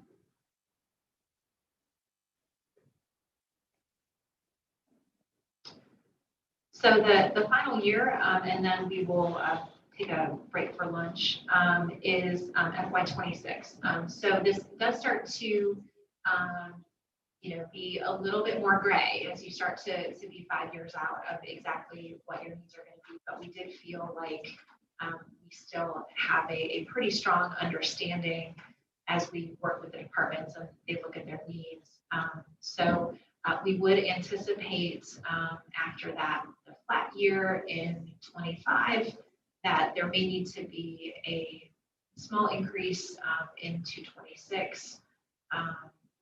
Well, I guess it's close to 2 cents. I don't know that I'm that small, but that would be funding everything that is fully online, as well as then starting to take on the cost of the Regional Fire and Police Training Center that was mentioned previously. This is a joint endeavor.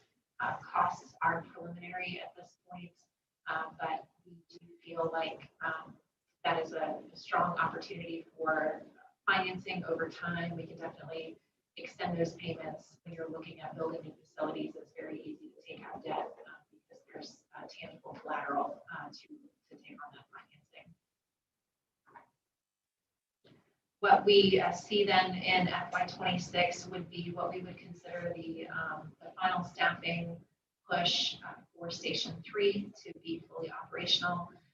So you've got the 9 firefighters in 25, and then an additional 6 in 26 gets you the 15 firefighters that would be needed to fully staff Station 3 with career personnel.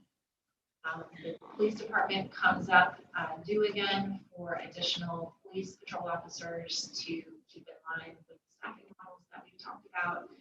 And then the communications content specialist would likely be looking to come on full time. Again, presuming that the work and the need justifies that. Got a question, Becky.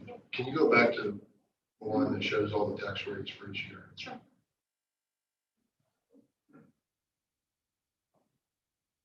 So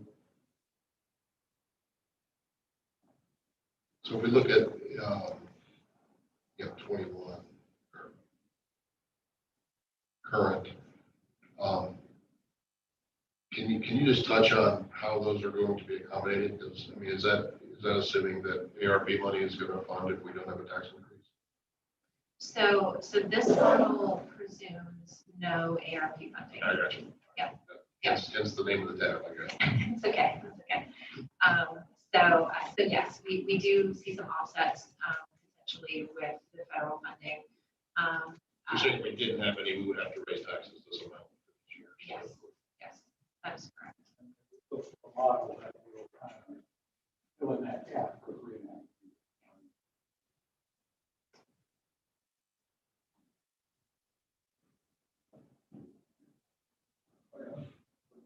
I think the mayor touched on this earlier, but I mean, if we use the money to not raise taxes and keep somewhat of a flat tax rate in 10 years, the rooster's going to go and roost, you're out of money, you have a significant tax jump. Actually, you're 3.5 years. Yeah, so I mean, I guess that's my concern is like if you do that, you're going to go from a flat tax rate to jumping really high, and citizens are going to be like, hey, what the heck? This was paid for with the tax rate last year. What's going on? Yeah. So, I don't know. Yeah, well, we'll show, and not everything that we need to add is expected to be federal fund eligible. Again, we're going to be waiting for that Treasury guidance, but based on the little bit that we do know, we are likely going to be limited to items that we have wanted to implement or wanted to move forward with, but have not been able to. That appears to be the direction that it's going in. So as an example, Station 3 is not something that we could argue we have been ready to move forward with, and COVID prevents us from doing so. That's something that we've anticipated was always going to be a couple of years from now. So that's not likely something that we expect the federal funds would be allowed for. So there are going to be some things that can help offset your tax burden, but we don't expect that the federal funds will allow us to stay completely flat until they ran out. We do expect some increases that we'll show you here in just a little bit. Go ahead. One thing that I was looking at through this budget, I think the upfitting of Station 2, is it possible that ARP funds could be used for something where we have a station in place that may not fit the need for emergent, like, hurricane or pandemic scenarios that we could move forward with more quickly with the ARP funding? It's possible, right now it's just such a big question mark.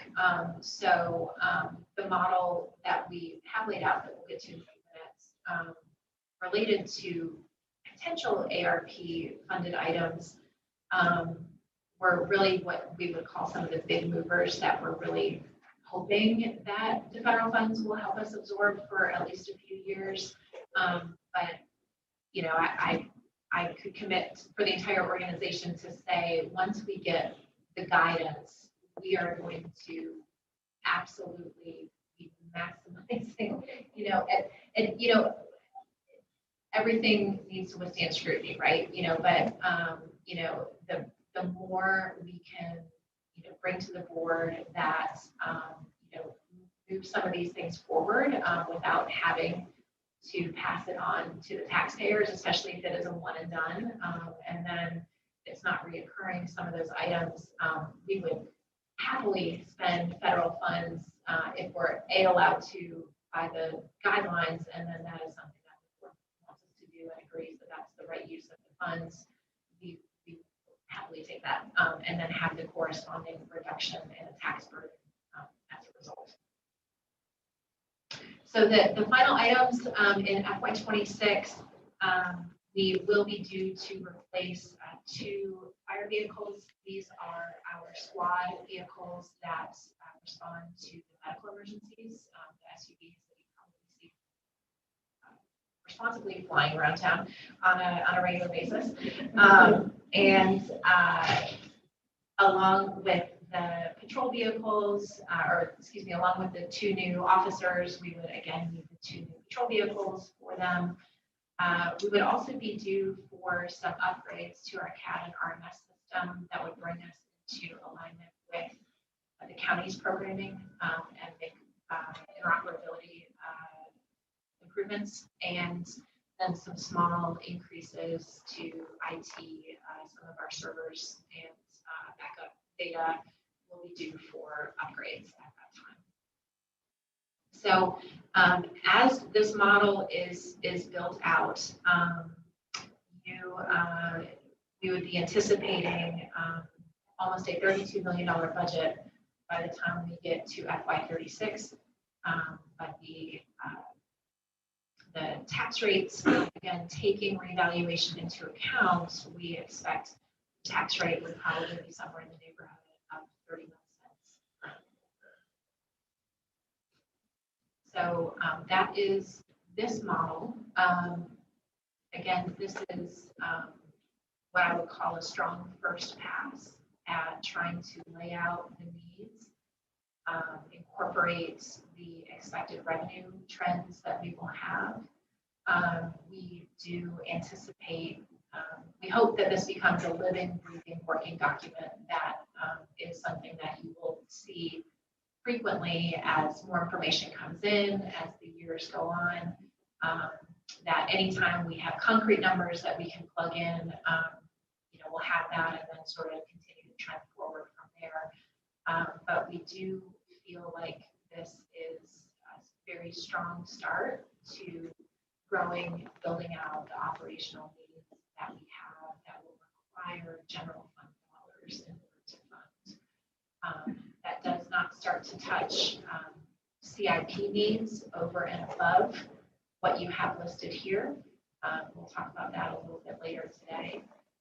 But this is where we think we're going to need to be from an operational standpoint as we look down the road. So certainly happy to take any feedback on the model, on the, you're not committing to what the budget is going to be in 26. You'll only ever have the next year's budget in front of you.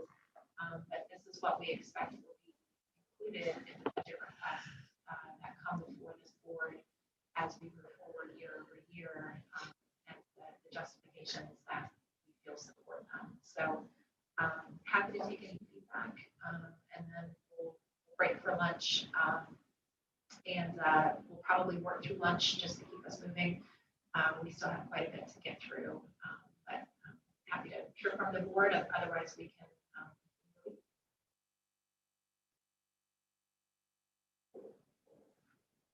All right, break for lunch.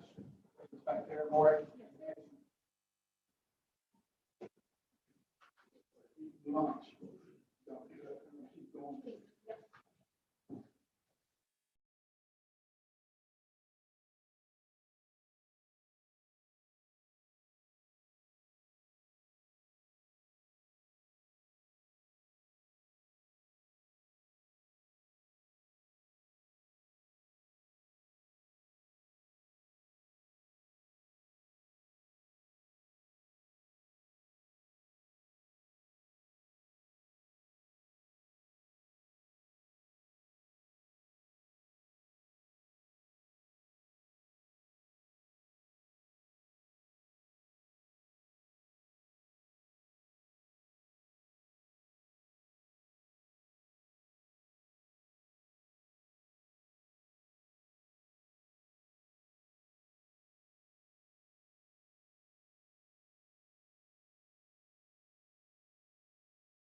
started again as folks eat their lunch, and conversations about the federal funding have been sort of peppered into the day already.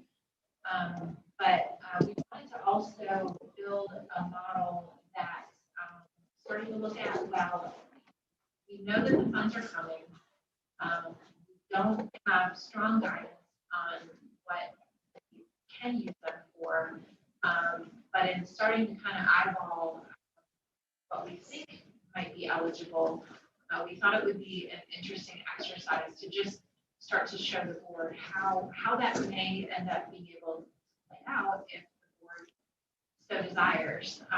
And so in doing so this model that you have in front of you does take into consideration some of the federal funding that we know we'll be receiving. And there is a potential, and I can't stress that enough, we need the guidance from Treasury, but there is a potential that we could still make some significant increases to our operations in the next fiscal year while keeping our tax rate at its current rate of 28 cents. So under this model, it does show that we would be flat on our tax rate in 22.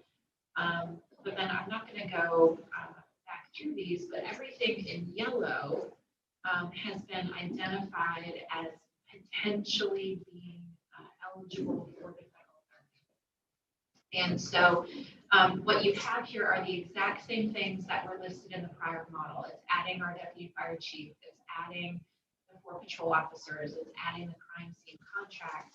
The dollar figures that you see listed are the retirement costs for those positions. We do have enough guidance from the legislation to know that retirement costs will not be something that federal funds can be used to pay for.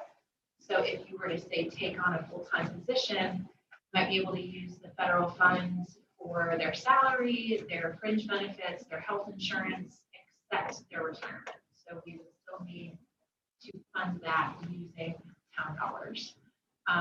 So what we are looking to potentially do, kind of the big additional changes for FY22 under this federal funding model is moving forward with our 6 full-time firefighters in 22 because they would be federal funds eligible instead of having to wait until 23 and pay for them ourselves.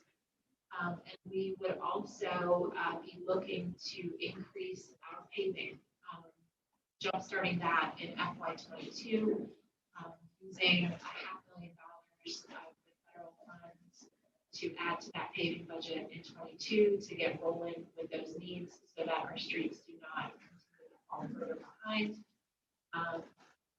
And so, we think that there's a strong argument based on how long these needs have been in place, that almost every addition that we had been wanting to make to the FY22 budget may be federal fund eligible. And by the time you pay their retirement, it pays for approximately 94% of taking those costs on if you're adding staff. Something like paving, vehicle purchase, those will be covered at 100% with the federal funds. So this model, if all of these things ended up being federal fund eligible, we would anticipate that we could keep the tax rate at 28 cents. And this budget does include an offset. There is about $1.9 million in federal funds that budgeted to pay for the paving, to pay for the salaries that we hope federal funds could cover. So we do think that this is a real possible way to jumpstart some of these operational increases in a way that does not pass that tax burden on to the citizenry. So under this model, we would see the tax rate staying at 28 cents for FY22.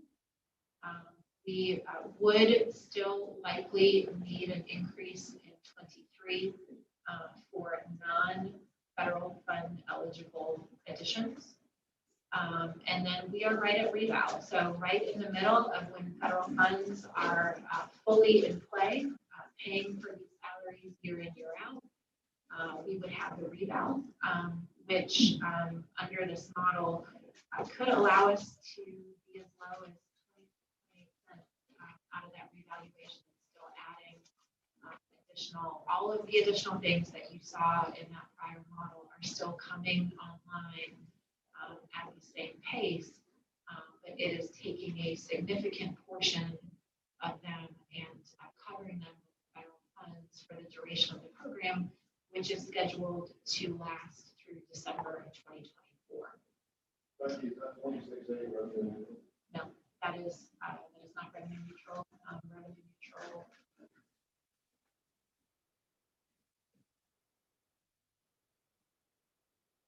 So before the reval, 2.5.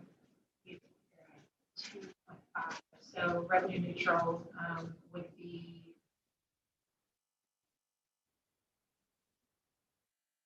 24.3. Yes.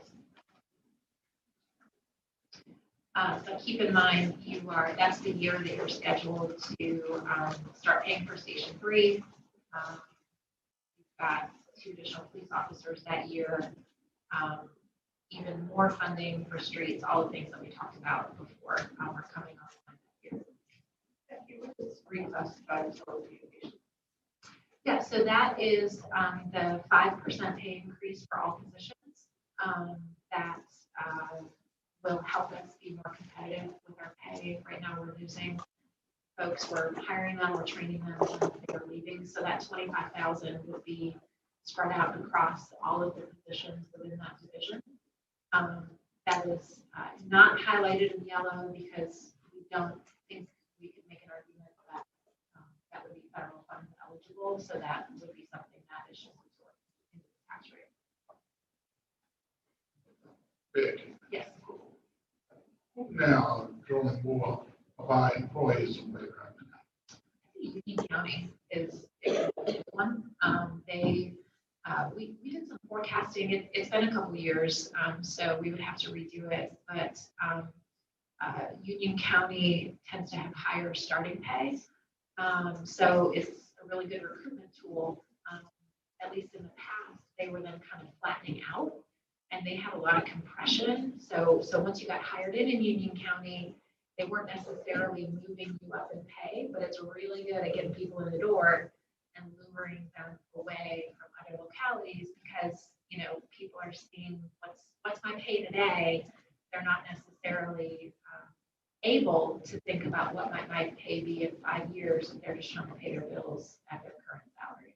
So Union County, chime in if. Is that the sheriff's department? Sheriff's Department's good one, yeah. Yeah, Union County's emergency communications is one of them, but I'll be honest with you, we did a study of dispatch pay in the area. We're amongst the lowest. So it's not just Union County, it's everywhere that seems to be pulling it away. So under the federal funding, so what you see in FY25 is that you have to start taking on the costs. So we would expect half-year funding with the federal funds in that year.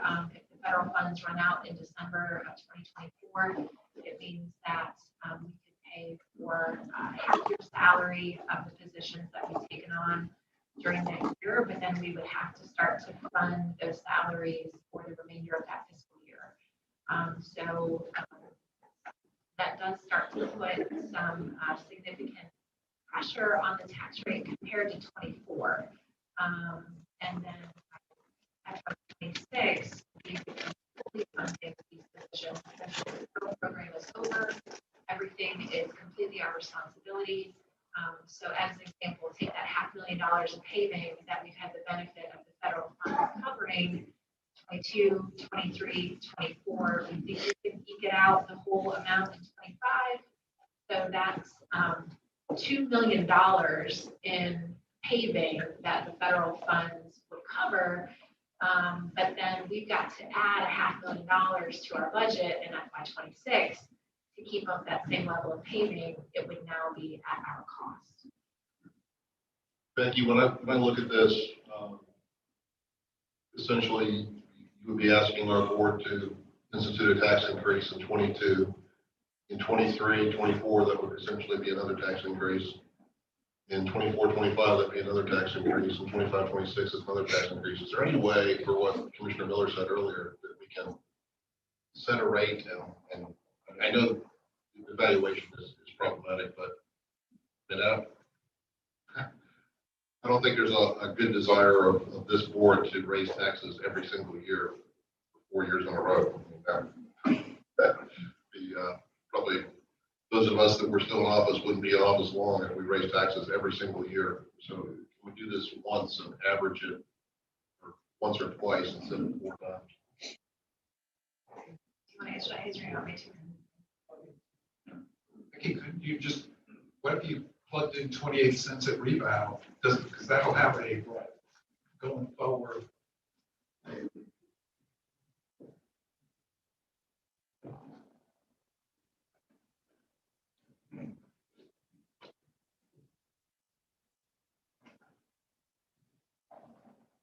I've been around this area for a little over 30 years. I don't think any board has raised taxes every single year for 4 years in a row.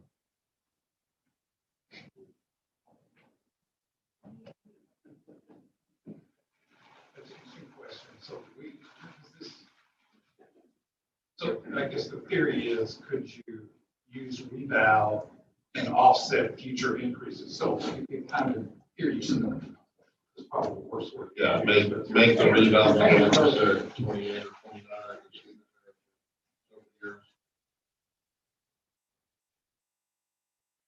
I don't think we can get to this instantaneously.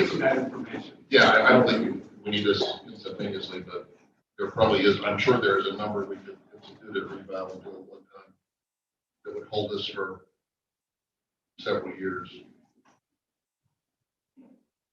I guess my question is, what do the surrounding 6 municipalities do? I mean, are they like us every year, where it changes every year, or is it do they stay flat? I mean, what's the?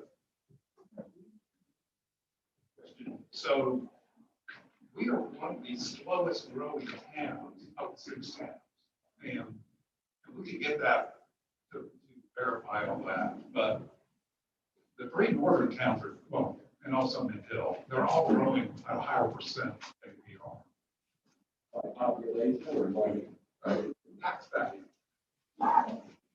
Huntersville is just absorbing everything just based on organic growth. I mean, they're just growing so fast that they don't need to raise taxes. I mean, they're just getting so many more people paying taxes every year. And as I've heard, traditionally what I heard is Matthews was the first community to feel like suburb, let's say a field of Charlotte, grow back in the 70s and early 80s, which does make sense to me. And Phil's trying to kind of see them down, but I'm not sure about Pineville because they've been around a long time and they are pretty small.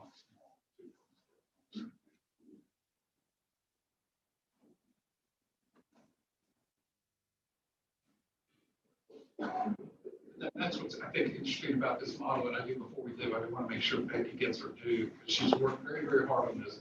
Obviously, the department heads gave her the information, but this thing that y'all look at is Becky's.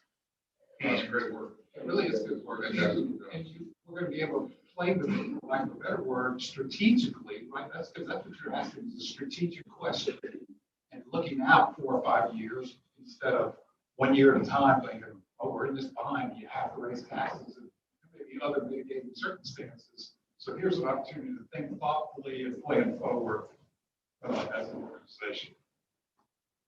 And I think, you know, our boards over the years, and certainly since I've been elected, have been very fiscally conservative. And so we're probably complicit part of the problem because we keep saying, you say, I need 3 cents, and we go, we're going to give you a penny and a quarter. So you're always in a bind, you're always behind the 8 ball because we never fully funded what needed to be funded. So.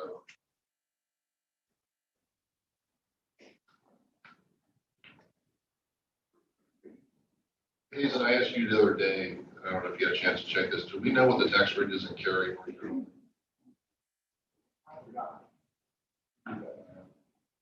Because I find that Matthews is continually compared to Cary. I think their tax rate is like 50 cents or something. It's a lot higher than ours. You know, they're always doing these great, huge projects and opening big parks and community centers and things. And Matthews can't do that. I think their tax rate is significantly higher.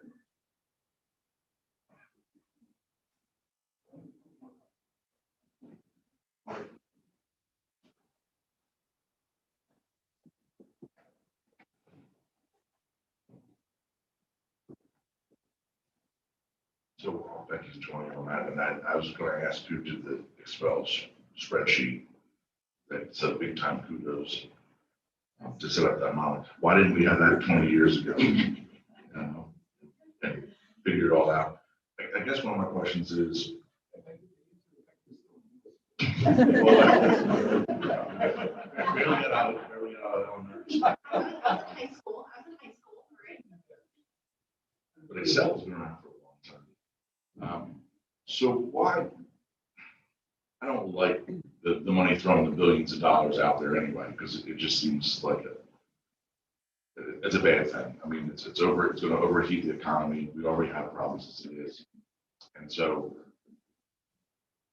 what's the purpose of it, for example, of putting money into personnel as opposed to money being applied to capital projects? Is it because this ARP doesn't allow you to put money against capital project? I know you said 500,000 to paving, but why couldn't you advance capital projects and do those and do the personnel through the normal tax increases and things of that nature? So you certainly can. I think what we were wanting to do with the model is take a little bit of guidance that we have from Treasury, which is that you can fund governmental operations for things, including personnel, that you would have wanted to move forward with, but maybe have not been able to because of the pandemic. So take, completing Chief's 2018 workload analysis, or building out some of our fire personnel needs. Those are things that we know would pass an audit, as far as these are not new. We're not making them up. We're not suddenly saying, free federal money, let's add all this staff. These are things that we have needed. And so we know that, again, based on the little nugget of information we have from Treasury, they will likely qualify. And we do know that, the tax rate is obviously very important to the community. It's very important to elected officials. And so it is a way to bring those people online to start to meet those operational needs in a way that does offset the tax rate for at least the 3.5 years that the federal funds will be in place. So you're able to increase operations, get those things rolling, meet those community needs, but it doesn't come due to our taxpayers in Matthews until 2025 and then into 2026 at full freight. So that being said, you absolutely can. We could back all these out and say, we are going to, push on the tax rate in order to add these staff members because we want to take the full 9.7 and put it in capital. That's certainly something that the board can do if you want to. It just felt like some of those capital needs, we have not had as clear of a plan. They have been sitting in the unfunded, we know we're going to need to get to them eventually, but we haven't really pushed around anything tangible. So you could argue a Greenway, for example, have we really had a plan to move forward that we just haven't been able to because they've been so tight. I'm not sure that the argument is quite as strong. That being said, in everything that we have laid out, if we did everything that was on the list, and that includes over $2 million in paving, there's a dump truck in this, that's $170,000. There's a comprehensive plan update for 150,000. Take all that, if everything that was highlighted in yellow was done, it would eat up about $5.7 million of the 9.7 that we expect to receive. So to that point, there's $4 million left in play, over and above what is already on here that we have not even begun to determine how to spend those dollars.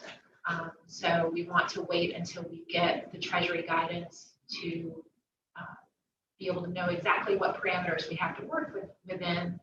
Then there's definitely going to be a lot of discussions that this board is going to need to have regarding how best to spend the remainder of those funds. Because what I don't understand is, I don't know what the goal of this is. Is it to buy votes? I mean, I'm going to be real honest. Is it throw money out there and buy votes? Because I'm wondering if the citizenry of this town and other towns were thinking this money was to go into the system to prime an already overheated pump.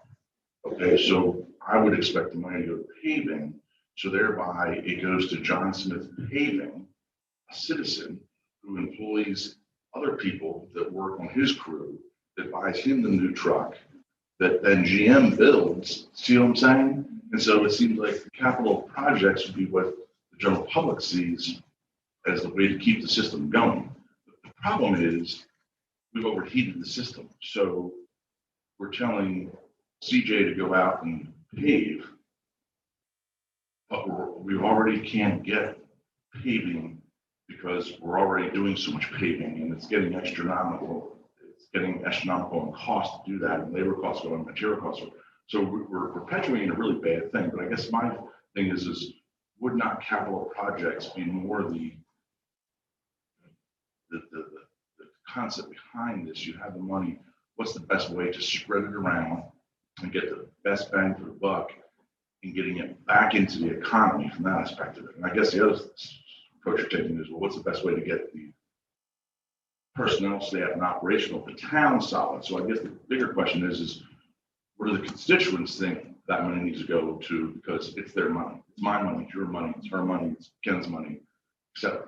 Sure. And that's fair. You know, again, we are looking at a little bit of a black hole with not having guidance from Treasury yet. But you know, you can argue that you're also putting people to work by creating those positions. So you know, it's employing more people who want to be police officers. It's employing somebody who is going to be a deputy chief for us. So we are still, you know, taking that money, and then that person is getting a mortgage, and they're going to the grocery store, and you know, the money is going out into the community in a slightly different way, but it is putting people to work just in a different fashion. So you know, this is absolutely one scenario that the board could say, you know, this isn't what we want to do. We want to do X, and that's totally fine. But we did feel like this was a way, particularly if keeping the tax rate at 28 cents in FY22 is a priority for this board. It is a way to do that while still moving the operational needs of the organization forward. You know, I don't want to steal any of A's and thunder in May, but you know, we don't feel like we can wait another year to make some of these additions. And in order to make them, it will require additional revenue. So if the board doesn't want to spend federal funds, or maybe we can't spend the federal funds on some of these personnel needs in Q2, then we do anticipate that it would require a tax increase in order to start to meet those goals. Becky, don't you think too that part of this ARP funding is to sort of shore up the organization so that future emergency scenarios we're prepared for? You know, I guess I'm glad to hear that people feel like the system is already heated up, because my family and my home, we haven't seen anything heat up yet. We're still waiting. But of all of the stresses we've had for the past year, it would be nice to see some organizational changes in place that, like an emergency operations center, so that we can feel secure, at least in the responses we get as we have more frequent hurricanes, more frequent, probably another pandemic. Sure. So, so to go back to the mayor's question earlier, I did manipulate it so that if we were to go to 28 cents in 24, and again, this is under the federal funding model, you would be at a flat tax rate in 22. You would need approximately 2 cents in 23. With the reval, you would be rolling your tax rate back, but that is not a revenue neutral number. And that builds capacity. So what this is saying to me is that in 25, there would be room, if you kept this at 28, that means that there would be revenue available to do some one-time expenses in that year that we do not currently have funded in the model. So it could be flat in 24, essentially flat if you kept it at 28 and 25, and you wouldn't be looking at a tax increase again until 26, and it would be approximately. The other way to look at it scenario is this, if you kept it 28 year, you're pre-funding that number there.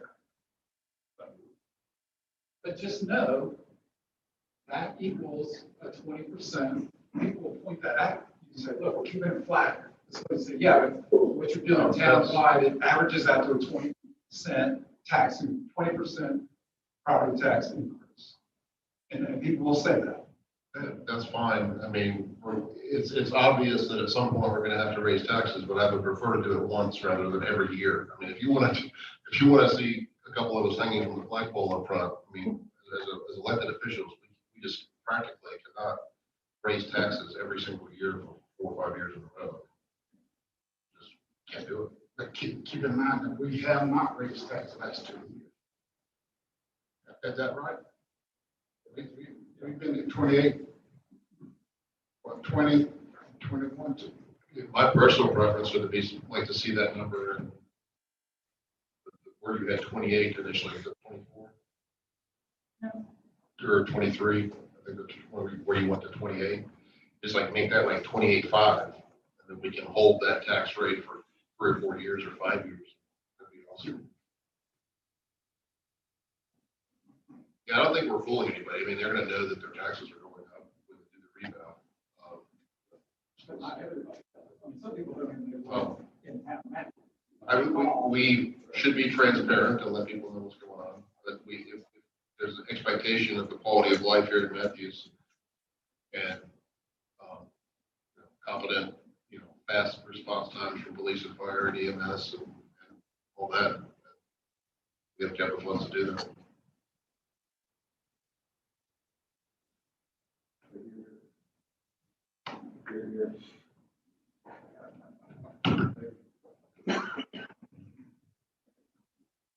So again, just a little bit of rough math. This is not a perfect addition to this what if scenario, but under that, if you did go to 28 and 24, you then stayed flat in 25, you'd be at about a penny. So that, you're exactly right. As we built out the model, Hazen and I had some good conversations about essentially, do you front load and use the revaluation as the opportunity to anticipate that the federal funding is going to be ending and anticipate that you're going to need to start to take those costs on as it runs out. And so the reval really comes at a potentially perfect opportunity to plan for that so that you can then keep it steadier as the federal funds run out. And then you do start to get some reprieve on paper as far as what that tax rate is. So you are fully absorbing all of those items that we had identified for potential federal funding on paper, just under a penny tax increase in 26. So my question was, is we went to 28.5, 0.285 and 23, kept that consistent. 285, could we not have to raise the tax? Six.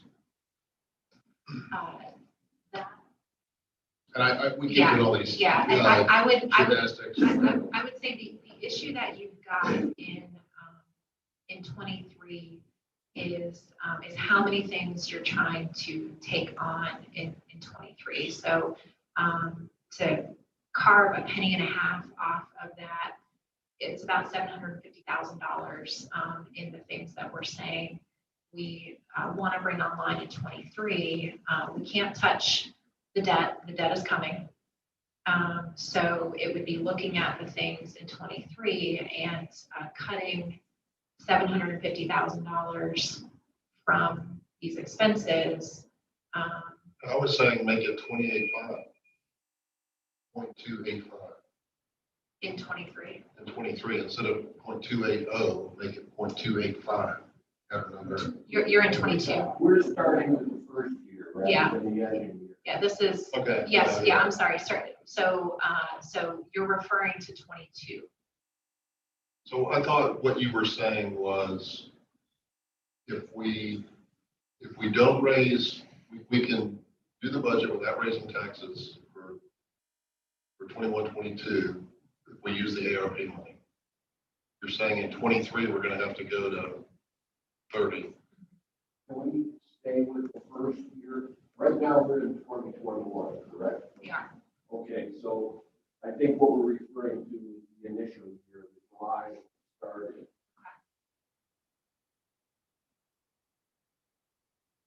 So you want this to be 28? No. My comment was about 23. I was saying in 23, when we hit the rebound, can we make that 20? Okay, 24. In 24. Why do we call it 24? It starts from 20. Because you always, fiscal year is always the last number. Okay. So right now, we're in fiscal year 21, we're going to go into fiscal year. I mean, this is a long time from now. I don't know how many of us will still be on the board then, but in 24, if you made that number 0.285, my question was, could you not keep it 0.285 for 3 or 4 years and not? I mean, there's just. We can do that math, and this model makes it work. Yeah, I mean, I don't expect you to do the math right this second, but the fewer number of tax increases that we can have is the better. So let's take advantage of the opportunity at the reevaluation year. And One big one's better than.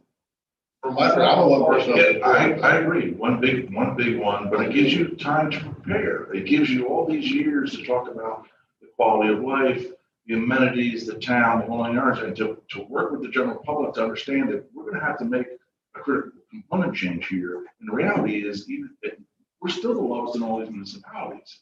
The other delta is we don't know if subsequent boards in 22, 23, 24 take on maybe a more mixed use type of approach. And next, we're doing more infill and we're getting a lot more tax per square foot, blah, blah, blah. And that's not figured into this model. We don't know what the train might do too, instead of bringing in proactive growth development.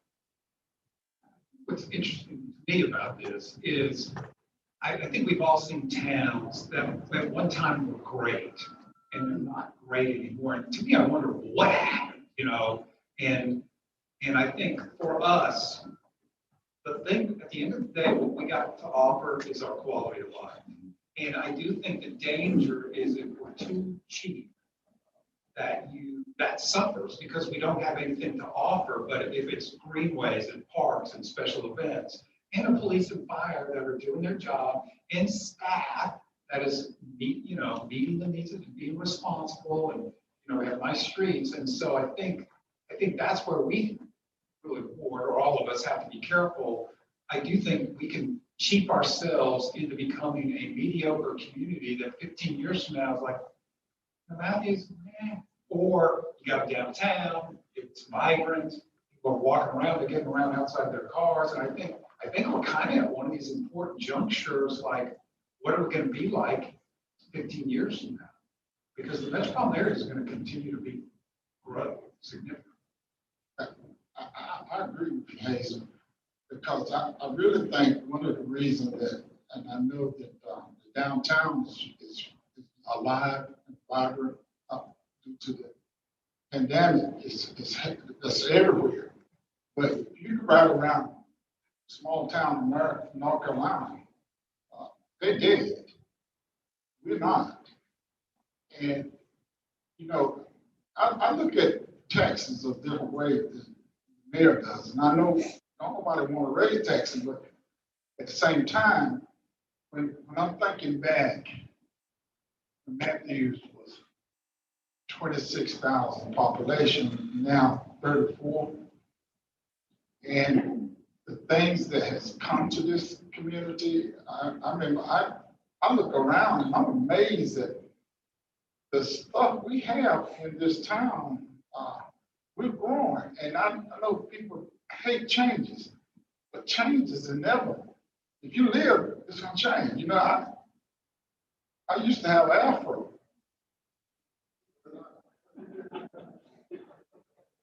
Change, not because I didn't want to wear an afro. Change, I'm bald now. But my point is trying to make is what I hesitate to say now. I don't believe in being cheap, but I don't know, and I think I got a pause on the citizens of Matthews. They want first class stuff. They want nice streets. They want nice shopping center. They want nice restaurants. I mean, I've been amazed at. I was listening other day downtown Davidson during this pandemic. Listen to this, and it blew my mind. Not one store downtown Davidson went out of business or had to close during this pandemic. Every store stayed open. Pretty much we did too, but we struggled a lot too. But so what I'm saying is, if we haven't raised taxes in the last 2 years, and if we're going to hold pretty steady in 22, and then the only part we're looking at is maybe 23 going up. I think the argument we could say was, listen, we hadn't raised tax in the last 3 years, give a bump, and then we're going right back to being steady 24 and 25. Well, we're on the same page, that's what I said. I mean, I recognize the inevitability that we're going to have to raise taxes at some point, but I would prefer to do it less frequently. I don't want to raise taxes every year. I mean, that's going to cause a real problem for all of us that are elected officials if you start raising taxes every single year. I agree with that. I could do it once and do a larger amount, and as Commissioner Irving said, let's prepare them for it. Tell them what's be transparent, show what it's going for. But I don't think we need to raise taxes so frequently. I agree with that. Less frequently. But when you show the citizens that the police department is growing, fire department, because those are tangible things that they can see, and everybody wants police coverage. So when I call 911, I want the popo there. When the fire alarm goes off in the house, I want to hear that little new wagon that we talk about we buying. I want them to coming out. Now that we have Station 3, I feel safer now knowing that me and John, now Ken is in our district now too, but the 3 commissioners, when we call for some help, we're going to have some response within 7 or 8 minutes of the time we call. That's important to me, it is, and I think it's important to the citizens of Matthews to know that as we grow, we're going to have to raise some taxes to make sure within reason. You know what I'm saying? So to that point, if you do front load during the revow and use one-time expenses to be balanced with your budget, right? You've got to be able to account for all the money that you plan to spend in that year. Under this scenario, again, for operations, it looks like we could be at about a 28.5% tax rate, and then it is static for a couple of years. But it definitely takes going well above revenue neutral in that revaluation year in order to get yourself high enough that you can then absorb what's coming online over the next few years in order to do that. But certainly it's possible, you know, whatever that rate is exactly, it's possible to set it so that it can then cover your recurring expenses. And as those costs tick up, you start to have less and less available for your one time until you hit a point where you need a tax increase again.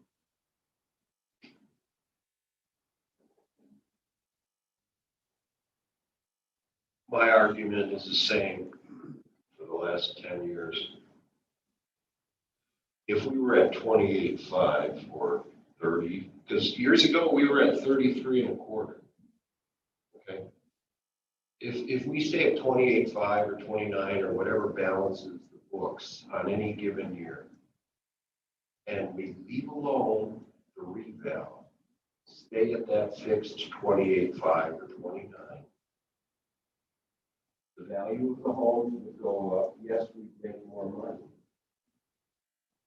Then you don't raise taxes, you don't raise taxes, you don't raise taxes, you don't raise taxes, you don't raise taxes. Now that the reval is every 4 years and it's going up incrementally, let's say 5%, wouldn't that cover your 3% raises and certain expenses would roll off, et cetera?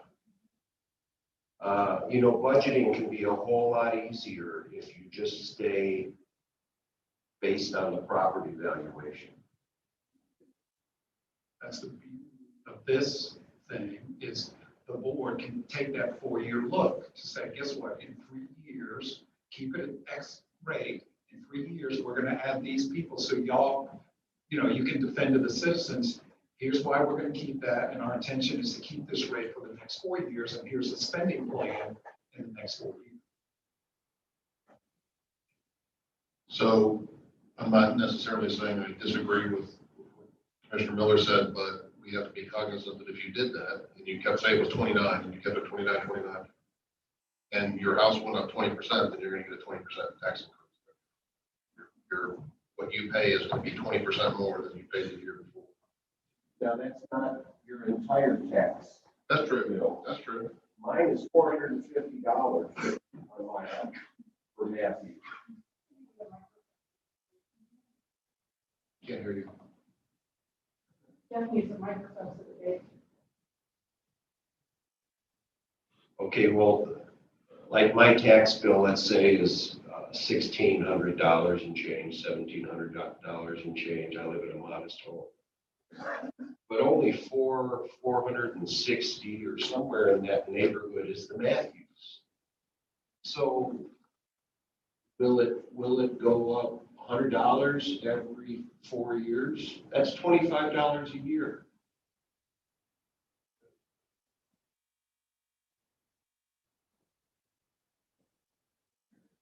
WTP.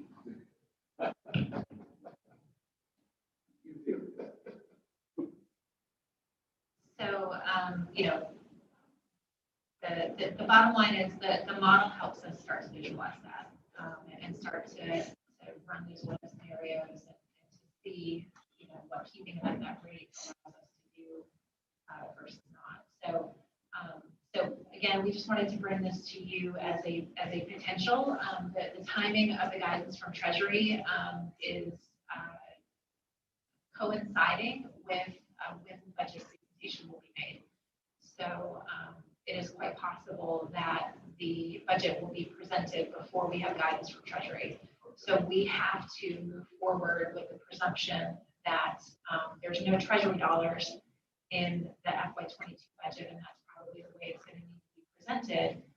But it is quite possible that over the normal time period that you are discussing budget through your work sessions, the guidance will come out from Treasury, and we will be able to make some informed decisions about how we want that to impact the tax rate in 22 with the plans for how we want to use those funds to start to take shape once we have more information.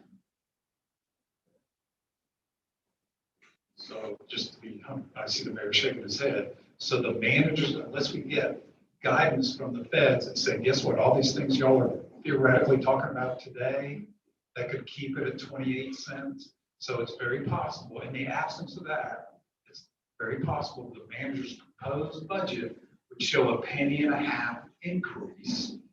If the guidance comes through, we like we think it is, we'll be able to recommend to you guys a 28-cent budget. I still would comment on that. I mean, we know it's coming.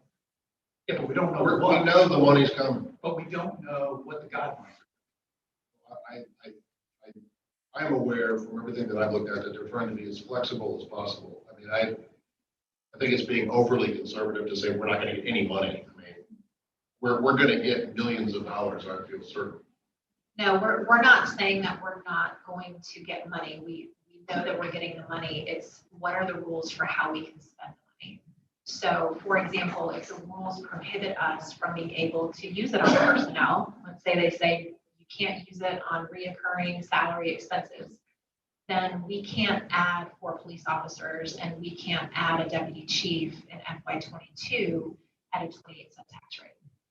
So we will need the penny and a half in FY22 if we can't use or don't want to use federal funds for those expenses. So we know the money's coming, we just don't know what the rules are. So we can't present a budget in good faith saying that we want to use federal funds for X when we don't know that we'll be able to. Hopefully we'll know before we have to pull the trigger. Because I mean, the last thing we want to do is institute a tax increase and then have the citizens realize we just got $5 million extra to spend or whatever. Sure. So that's not good. The email I saw yesterday was, I think they're expecting the Treasury guidelines by May 11th, but you hear your budget on May 10th.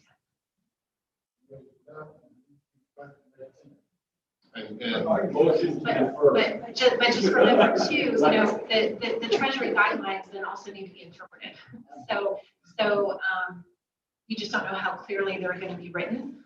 I know the league and a lot of others are staying on top of helping us interpret. You know, you talked about some state resources to help us interpret, but nobody's seen what's coming from Treasury. So everyone's going to receive it at the same time, and there's going to be a lot of work that's going to happen very quickly to, okay, what are the guidelines actually saying in a real world application perspective? When Governor Cooper spoke to the Metro mayors, he said that the governor's coalition that he's on is pushing for the federal guidelines to be as absolutely flexible as possible to let you use it for almost anything. So they're pushing. There's a lot of high level, governor level folks that are pushing to make that as flexible as possible. So earlier today, the mayor asked me what the tax rate in Cary is, and it's 35 cents. And what's interesting about this is they went through a revow and they kept their tax rate at 35 cents. So they did not, a lot of the towns in Wake County reduced their tax rate. Cary did. Now they must have done a great job of selling it to their citizens, to your point of why we need to keep it the same. But Cary did it, and so did Clinton. Well, Clinton's in there too, but they're not. Anyway, so that's an example of keeping it the same, but you got to do a good. Cary is like the statewide poster child for change of paradigm. doing great things for their citizens. It seems like Cary's always building some new greenway or adding some new amenity for their citizens, and that's how they're able to do it because they get a lot of cash. Yeah, just a 35-cent tax rate would give us significant room to make those things happen. Does Cary have a fire district?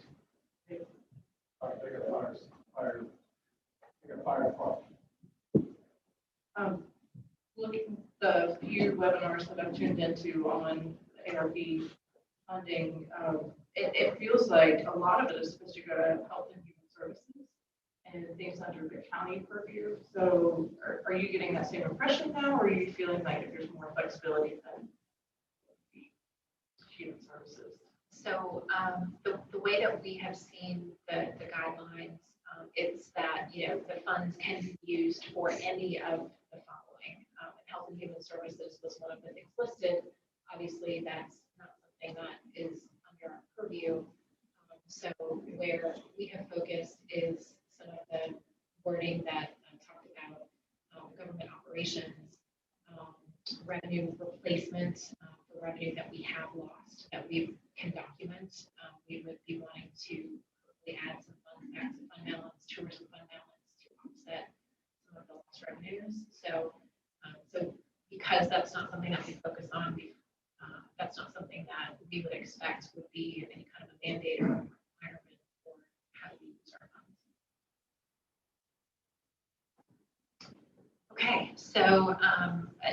Certainly, there's a lot up in the air that those guidelines are going to play a large role in being able to determine. But we do want to move on and keep the day moving in just briefly reminding you, because we are running out of time, is again, just reminding you that the model that was presented only includes what we would call, required debt service, as far as, we have to take on the funding to build Station 3. We've got to fund our fire trucks, but there is an absolute plethora of projects within our CIP that have no identified source for funding. So as this board and future boards move forward and decide to fund those projects, those items can then be plugged into this model, and we can have a really good look at what that does to our tax rate. So I think it will be very helpful for us moving forward. But we didn't want to build any of those other CIP needs into the model, because they are completely up to the board regarding when, how, and if to fund. But in looking at, go ahead, Mary. State what some of those things are. Sure. Actually, I thought I shared my screen. I did not. So let me share my screen.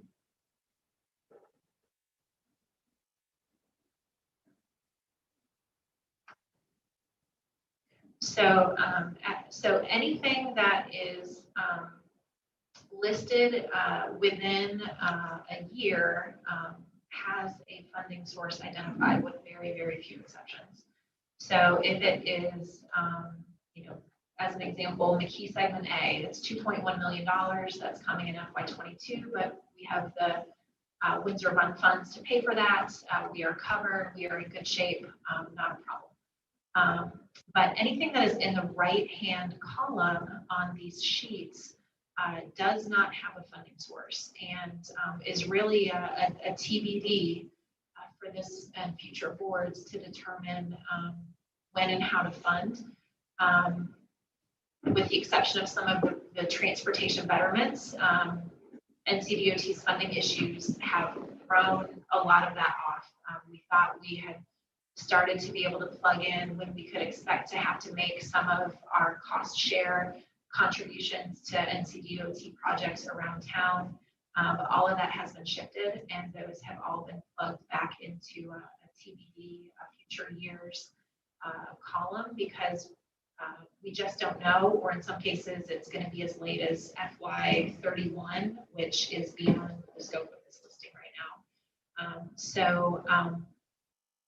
A big one that we will have to determine once we have better information are the betterments to US 74.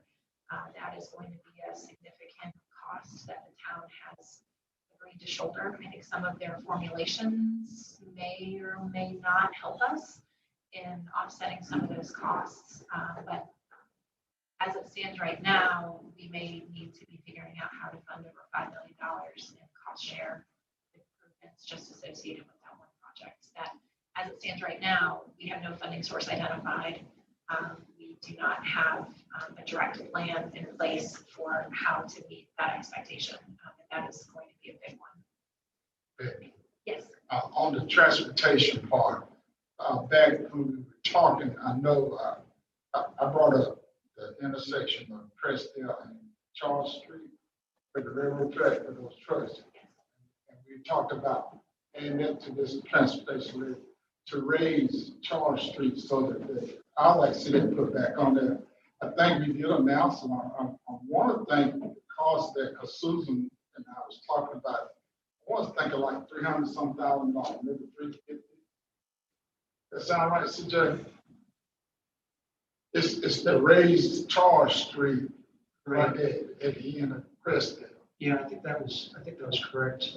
We did bring it up at the planning conference, and at that time, the board's direction was for us to look at, I guess, getting with like Waves and other places like that to route trucks away from that intersection, not to move forward with that project. So I guess that's probably why it's not in there now. But if the board wants to bring that back up, I like to see it back in there, just for number one, the dip on Charles Street that goes down in the valley there.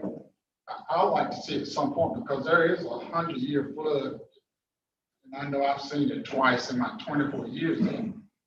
That the water, and I'm not talking about going on, I'm not talking, the water is going underneath the railroad, but I'm talking about the road on Charles Street, to build it up with bigger pipes to take the water that's coming off of Matthew Chapel so that it can run through and bring it up, but at the same time, get that water off through there.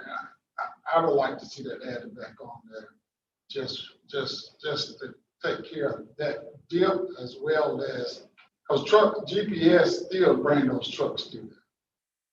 Yeah, I don't know how much headway has been made on that part. Is your concern with the water being high, is that concern for Charles Street or is that concern for Matthews Chapel? Matthew Chapel Road, but at the same time, the problem is that the water can't get on the railroad track. If you know, if you go a little further down, if you go a little further down Tank Town, some years ago, if you look at the piping that runs under the railroad track, is 3 times as large as the look. I don't want to think it's 4-foot pipe that runs under there and Matthew that rights it there. They are much different, but they take a different drainage area. I think, not point. One thing to consider is for Charles Street, we now have a new access through the sportsplex to get out. Matthews Chapel Road, that gets flooded. There's not a separate access. Right. But that $350,000, I'm pretty sure did not raise, that didn't do anything to the drainage system. It just took care of the intersection area there. That would involve the railroad. I really would like to see that back on the train, especially if we're gonna have $4 million extra to spend somewhere. Let's at least take care of that problem, because I think we did an analysis over how many times the trucks got stuck and how many calls for service. I think the chief gave us that back about 1.5 years ago. But I would feel better, number one, because just for the railroad crossing, it's a lot of trains traveling through that area. So, and it's very easy to add projects. So that is not a problem to get that on the list. Until the board made a determination to fund it, it would end up in that far right column, those costs, but it's certainly easy to add. So these are the transportation projects, and we'll talk about bonds here in just a minute. But there are significant town shares, or they would be completely at the expense of the town in order to start to move on some of these projects. Keep in mind the solid waste fee may be an opportunity to free up some general fund dollars to start to make headway on some of your capital needs without necessarily touching your tax rate. So I'm just going to scroll through and just point out. So in Parks, Recreation, and Cultural Resources, again, they do benefit from some tourism funding being eligible for a number of projects. And so we do have a good plan. We have plugged in the qualifying projects. Jeff? On the Park and Rec, I see the 4 Mile Creek culvert. Is that the Greenway? That is where the culvert is the Greenway, yes. And that's is that 2 more years out, 3 more years out? So we got an email from the county this past week that they might be ready to receive that funding actually this fiscal year. We do have those funds set aside in the capital improvements plan fund already. Right. So if the county needs that check, that is something that the board could appropriate and we can get that paid. Can I get an update, Corey? When is that going to happen? When is that going to begin, the green line for the Trade Street?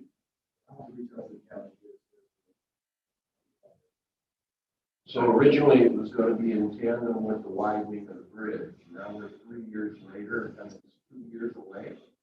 So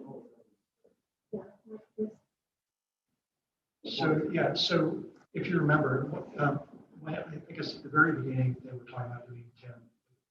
Right. But then they decided that they had to separate it out because of the funding sources and construction methods. Okay. So what they decided is once the widening was completed, then they would do survey on that and start design on the culvert underneath the pedestrian bridge. And that just opened, I mean, they just finished that project a couple months ago. Right. So now that that one project is done, they can start surveying now and start design on the culvert project. And my guess is, yeah, it's probably, it would be hard to do in a year. It's probably 2 years out before that's done. So the thing I would add about that is that 125, it seems like the county share was like 900,000 and our share was like 125,000. That number, that is probably 7 years old, 8 years old. I mean, I would hope we could count got so much more money than we do. I mean, I would love to be able to stick at this 125,000, but I don't know, CJ, I wouldn't be surprised if our share came back 2 or 3 times more expensive just based on how expensive this culvert work is done on the road project that they just finished. So, I mean, I would say it's still a good return based on what we're doing for the community, but hopefully our number can stay at 120.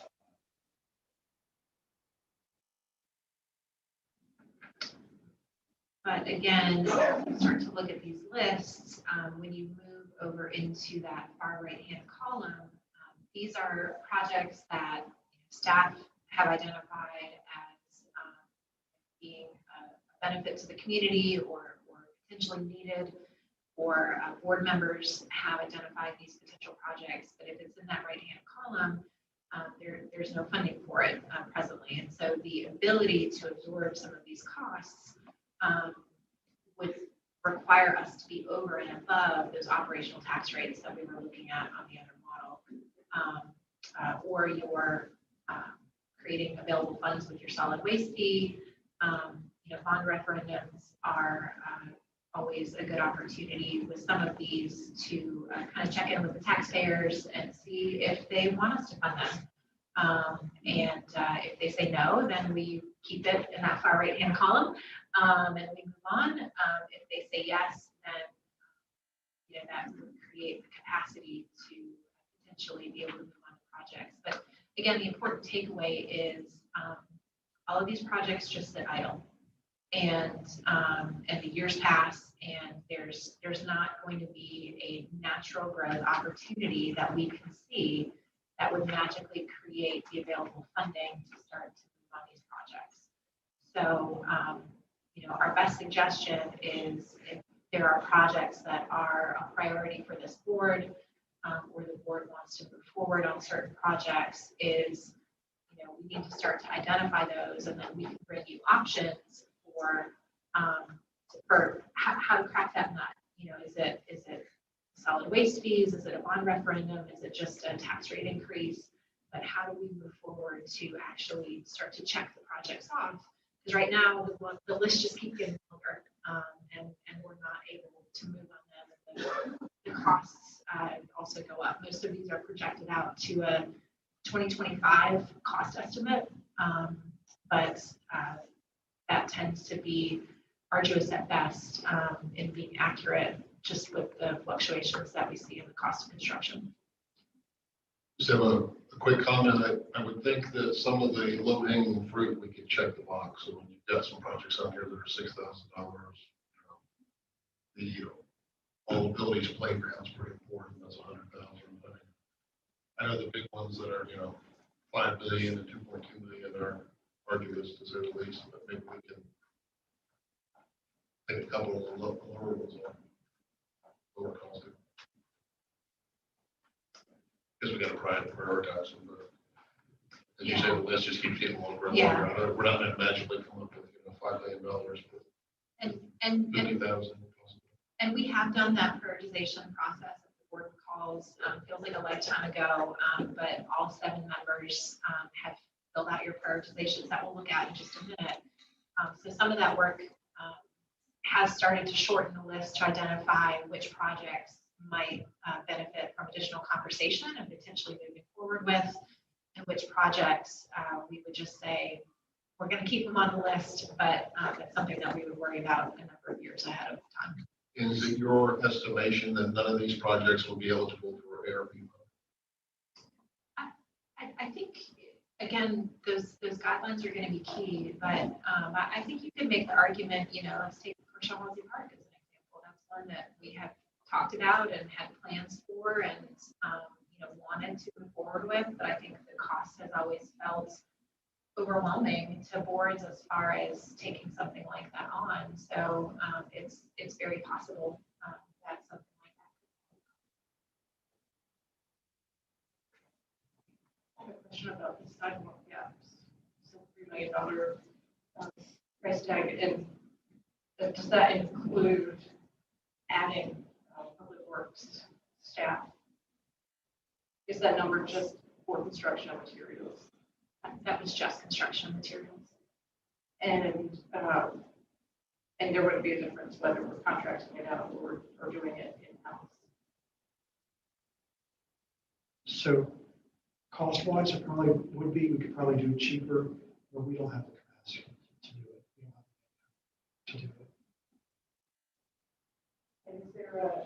it. And is there a list of sidewalk projects that's smaller than $3 million all at once, that if we're chipping away at things, like there are definitely priorities for sidewalks? Yes.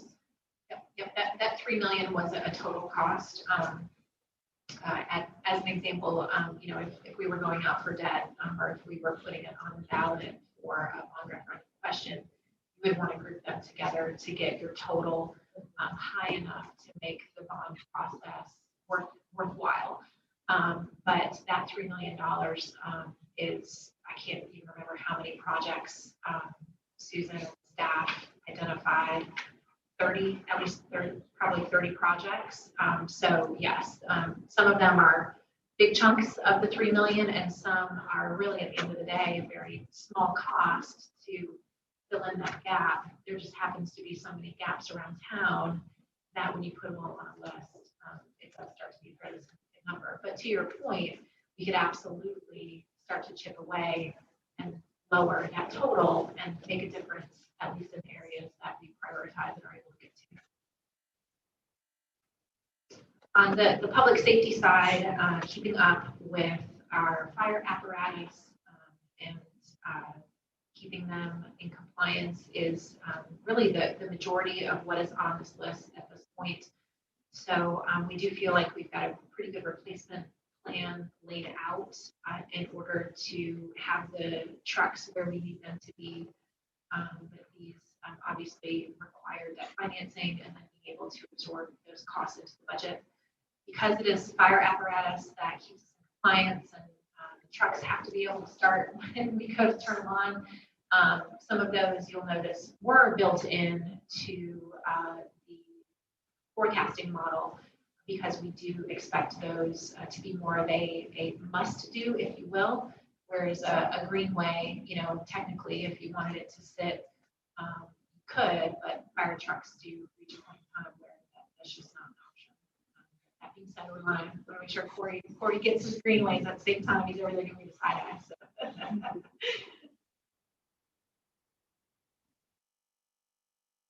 And then Public Works, these are the truck replacement cycles for CJ. In most cases, these are not financed costs. These are replacing pickup trucks, replacing some smaller equipment. And there's a lot of pieces of equipment. Many of them are 15, 20, 25 years old in some cases. And they are just absolutely reaching the end of their life. So these are costs that we would hope could be absorbed within that forecasted model. Just like fire trucks, you reach a point where you just have to fund these. So they're not necessarily something that would be the same type of conversation as a $5 million park and figuring out how to fund them.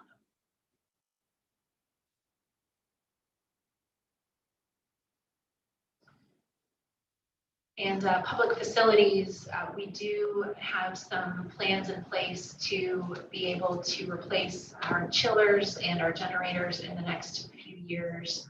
And then starting to pay the funds for that training center, presuming that that becomes a reality. But there are a number of things on here. The downtown streetscape improvements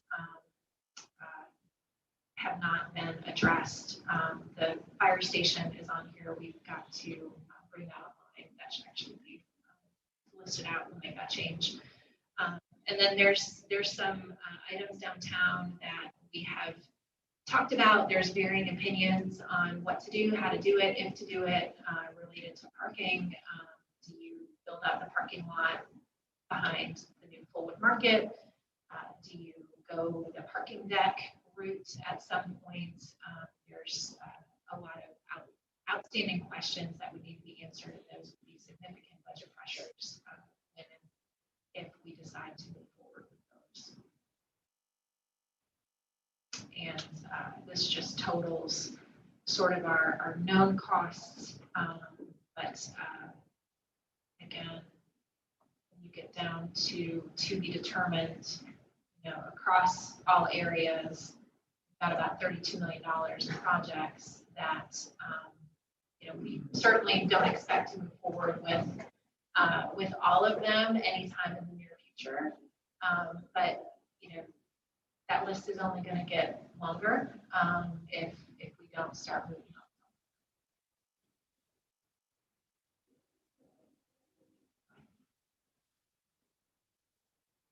on. Becky, one observation I had earlier was on a prior slide where we were on sidewalks and greenways, was a multi-use path along 51. And if we already have a sidewalk there along 51, then that really shouldn't be a priority when you consider some of the other things that would benefit. That's an enhancement, but it was millions of dollars, and I feel that we have to add new items that will benefit the public rather than just make it a little bit wider. It's a want to have, but not a need, as opposed to sidewalk gaps. And correct me if I'm wrong, but it's my understanding that is when we widen 51, so that sidewalk would be ripped out. When it's put back, what we want to do is put back a 10-foot multi-use path rather than a 5-foot sidewalk. And that's what we're doing in all the major roads in town. When we're taking out the sidewalk, trying to put in a wider multi-use path so people aren't having to ride a bicycle on a busy road. Wasn't that itemized as a 51 enhancement? Right, so it's considered an enhancement when it's something above and beyond what would be included with the CDOT project. Where it's down your block, I think.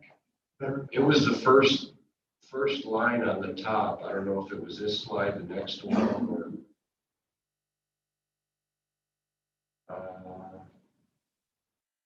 let's go back up towards the top. No, it's not that one.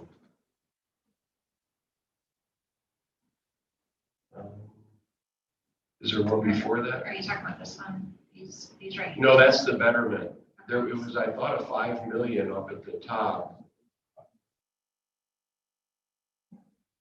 I'm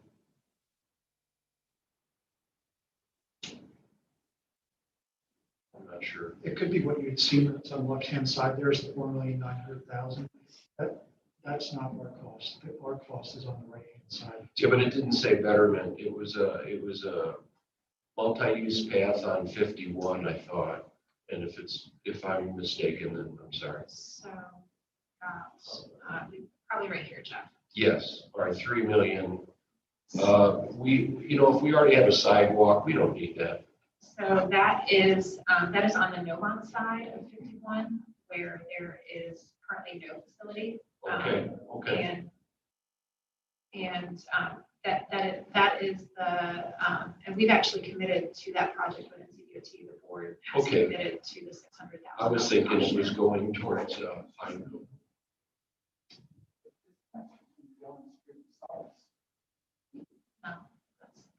So I think I confused things. When he said 51, I was thinking 51 lining.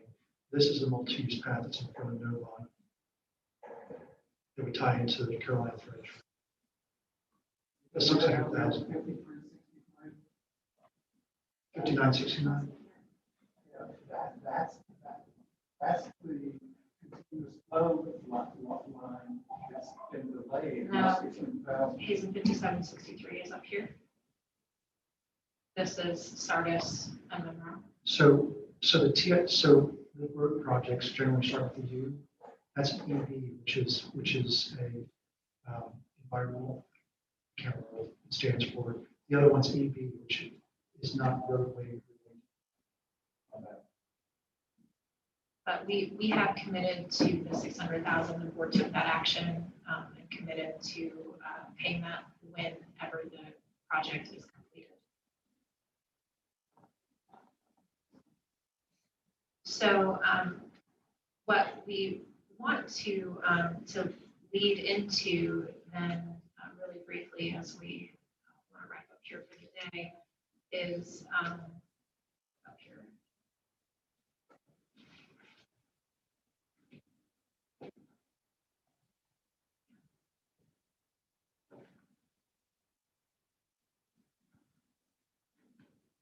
Is just the brief reminder that, you know, bond referendums are an option that the town has historically rarely utilized. We currently only have one bond on the books, and that was for our Trade Street improvements that went to a vote years and years before the project ever came online. So it's actually been quite a long time since a question has been posed to voters regarding whether or not they want to fund a project through the bond referendum process. We have identified, and it's in your packet, some projects that we think might be good opportunities to consider for a bond. And the reason for them to be on the list is that they rated highly amongst this board from a priority standpoint. And they are the type of project that is bond eligible as far as being able to take financing out to pursue if the bond was successful. And they are projects that we do not currently have the ability to fund in other ways. So this is not something that we want the board to make hard decisions on today, so much as a reminder that this is out there, but in order to move forward with something like this, it takes a significant amount of lead time. So the board has to make decisions about putting something on a November ballot. We have to have at least 6 months lead time in order to make that ballot. And so it is too late for 21, given it's a municipal election. You maybe wouldn't want to do that anyways. But if you want to move forward with considering the bond referendum question in 22, we would need decisions made on what you want to put forward. We would need that made within the next 12 months time at the absolute latest. Again, I stress the latest. We would happily have that information sooner if possible. There's a lot of different ways to think about your bond referendum timing. If you pursue it in 22, there may be a half-cent sales tax question on that ballot related to funding transportation. It's also midterm elections. If you put it on 23, you're back on your municipal cycle. If you put it on 24, you are on a presidential cycle. So pick your poison if this is something that the board is interested in moving forward with. But this is a very common funding tool that other localities utilize regularly to be able to move forward on some of the larger projects that you want to check in with your tax base and make sure that they want this project. And so if they vote to approve it, then we are pledging our full faith in taxing power.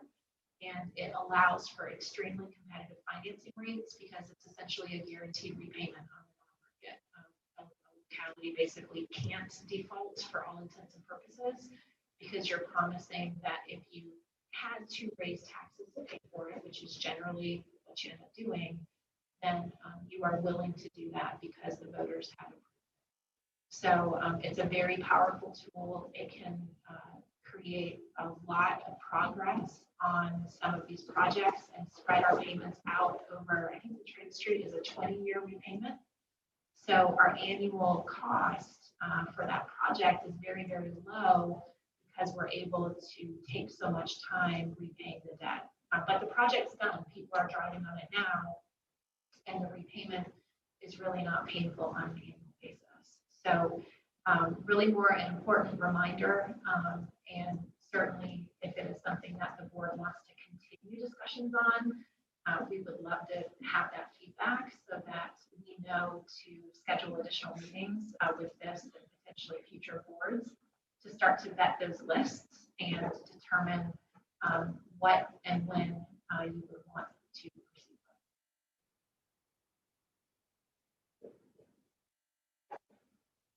I am happy to take any other feedback. Otherwise, we are at 2:32 and we don't want to eat up any more of your Saturday than we already have.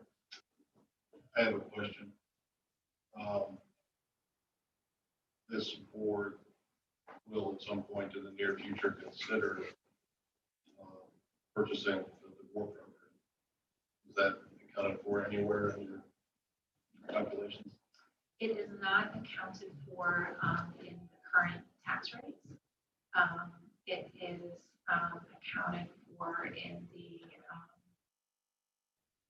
I think I put it in the, I did put it in the bond listing as far as additional property question mark.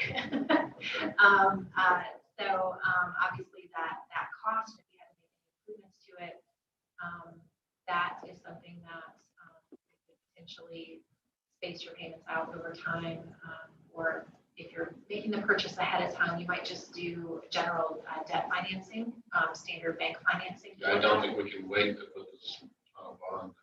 Property be sold, but Yeah, so you would just go and do straight bank financing for that. You'd have the collateral of the property, so it's something that could easily be financed. So you're still going to get a competitive rate because interest rates are very good right now. It would be a hair higher than if you went through and did a general obligation bond, but it would still be favorable rates. thank you. I want to reiterate what's been said several times today. And that you've done a great job there. Thank you.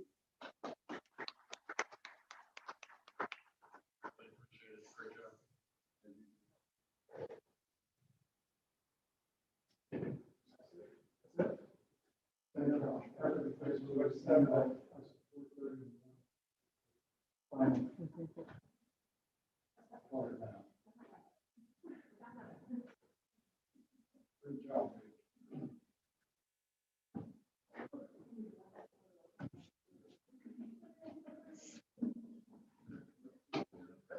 Nice.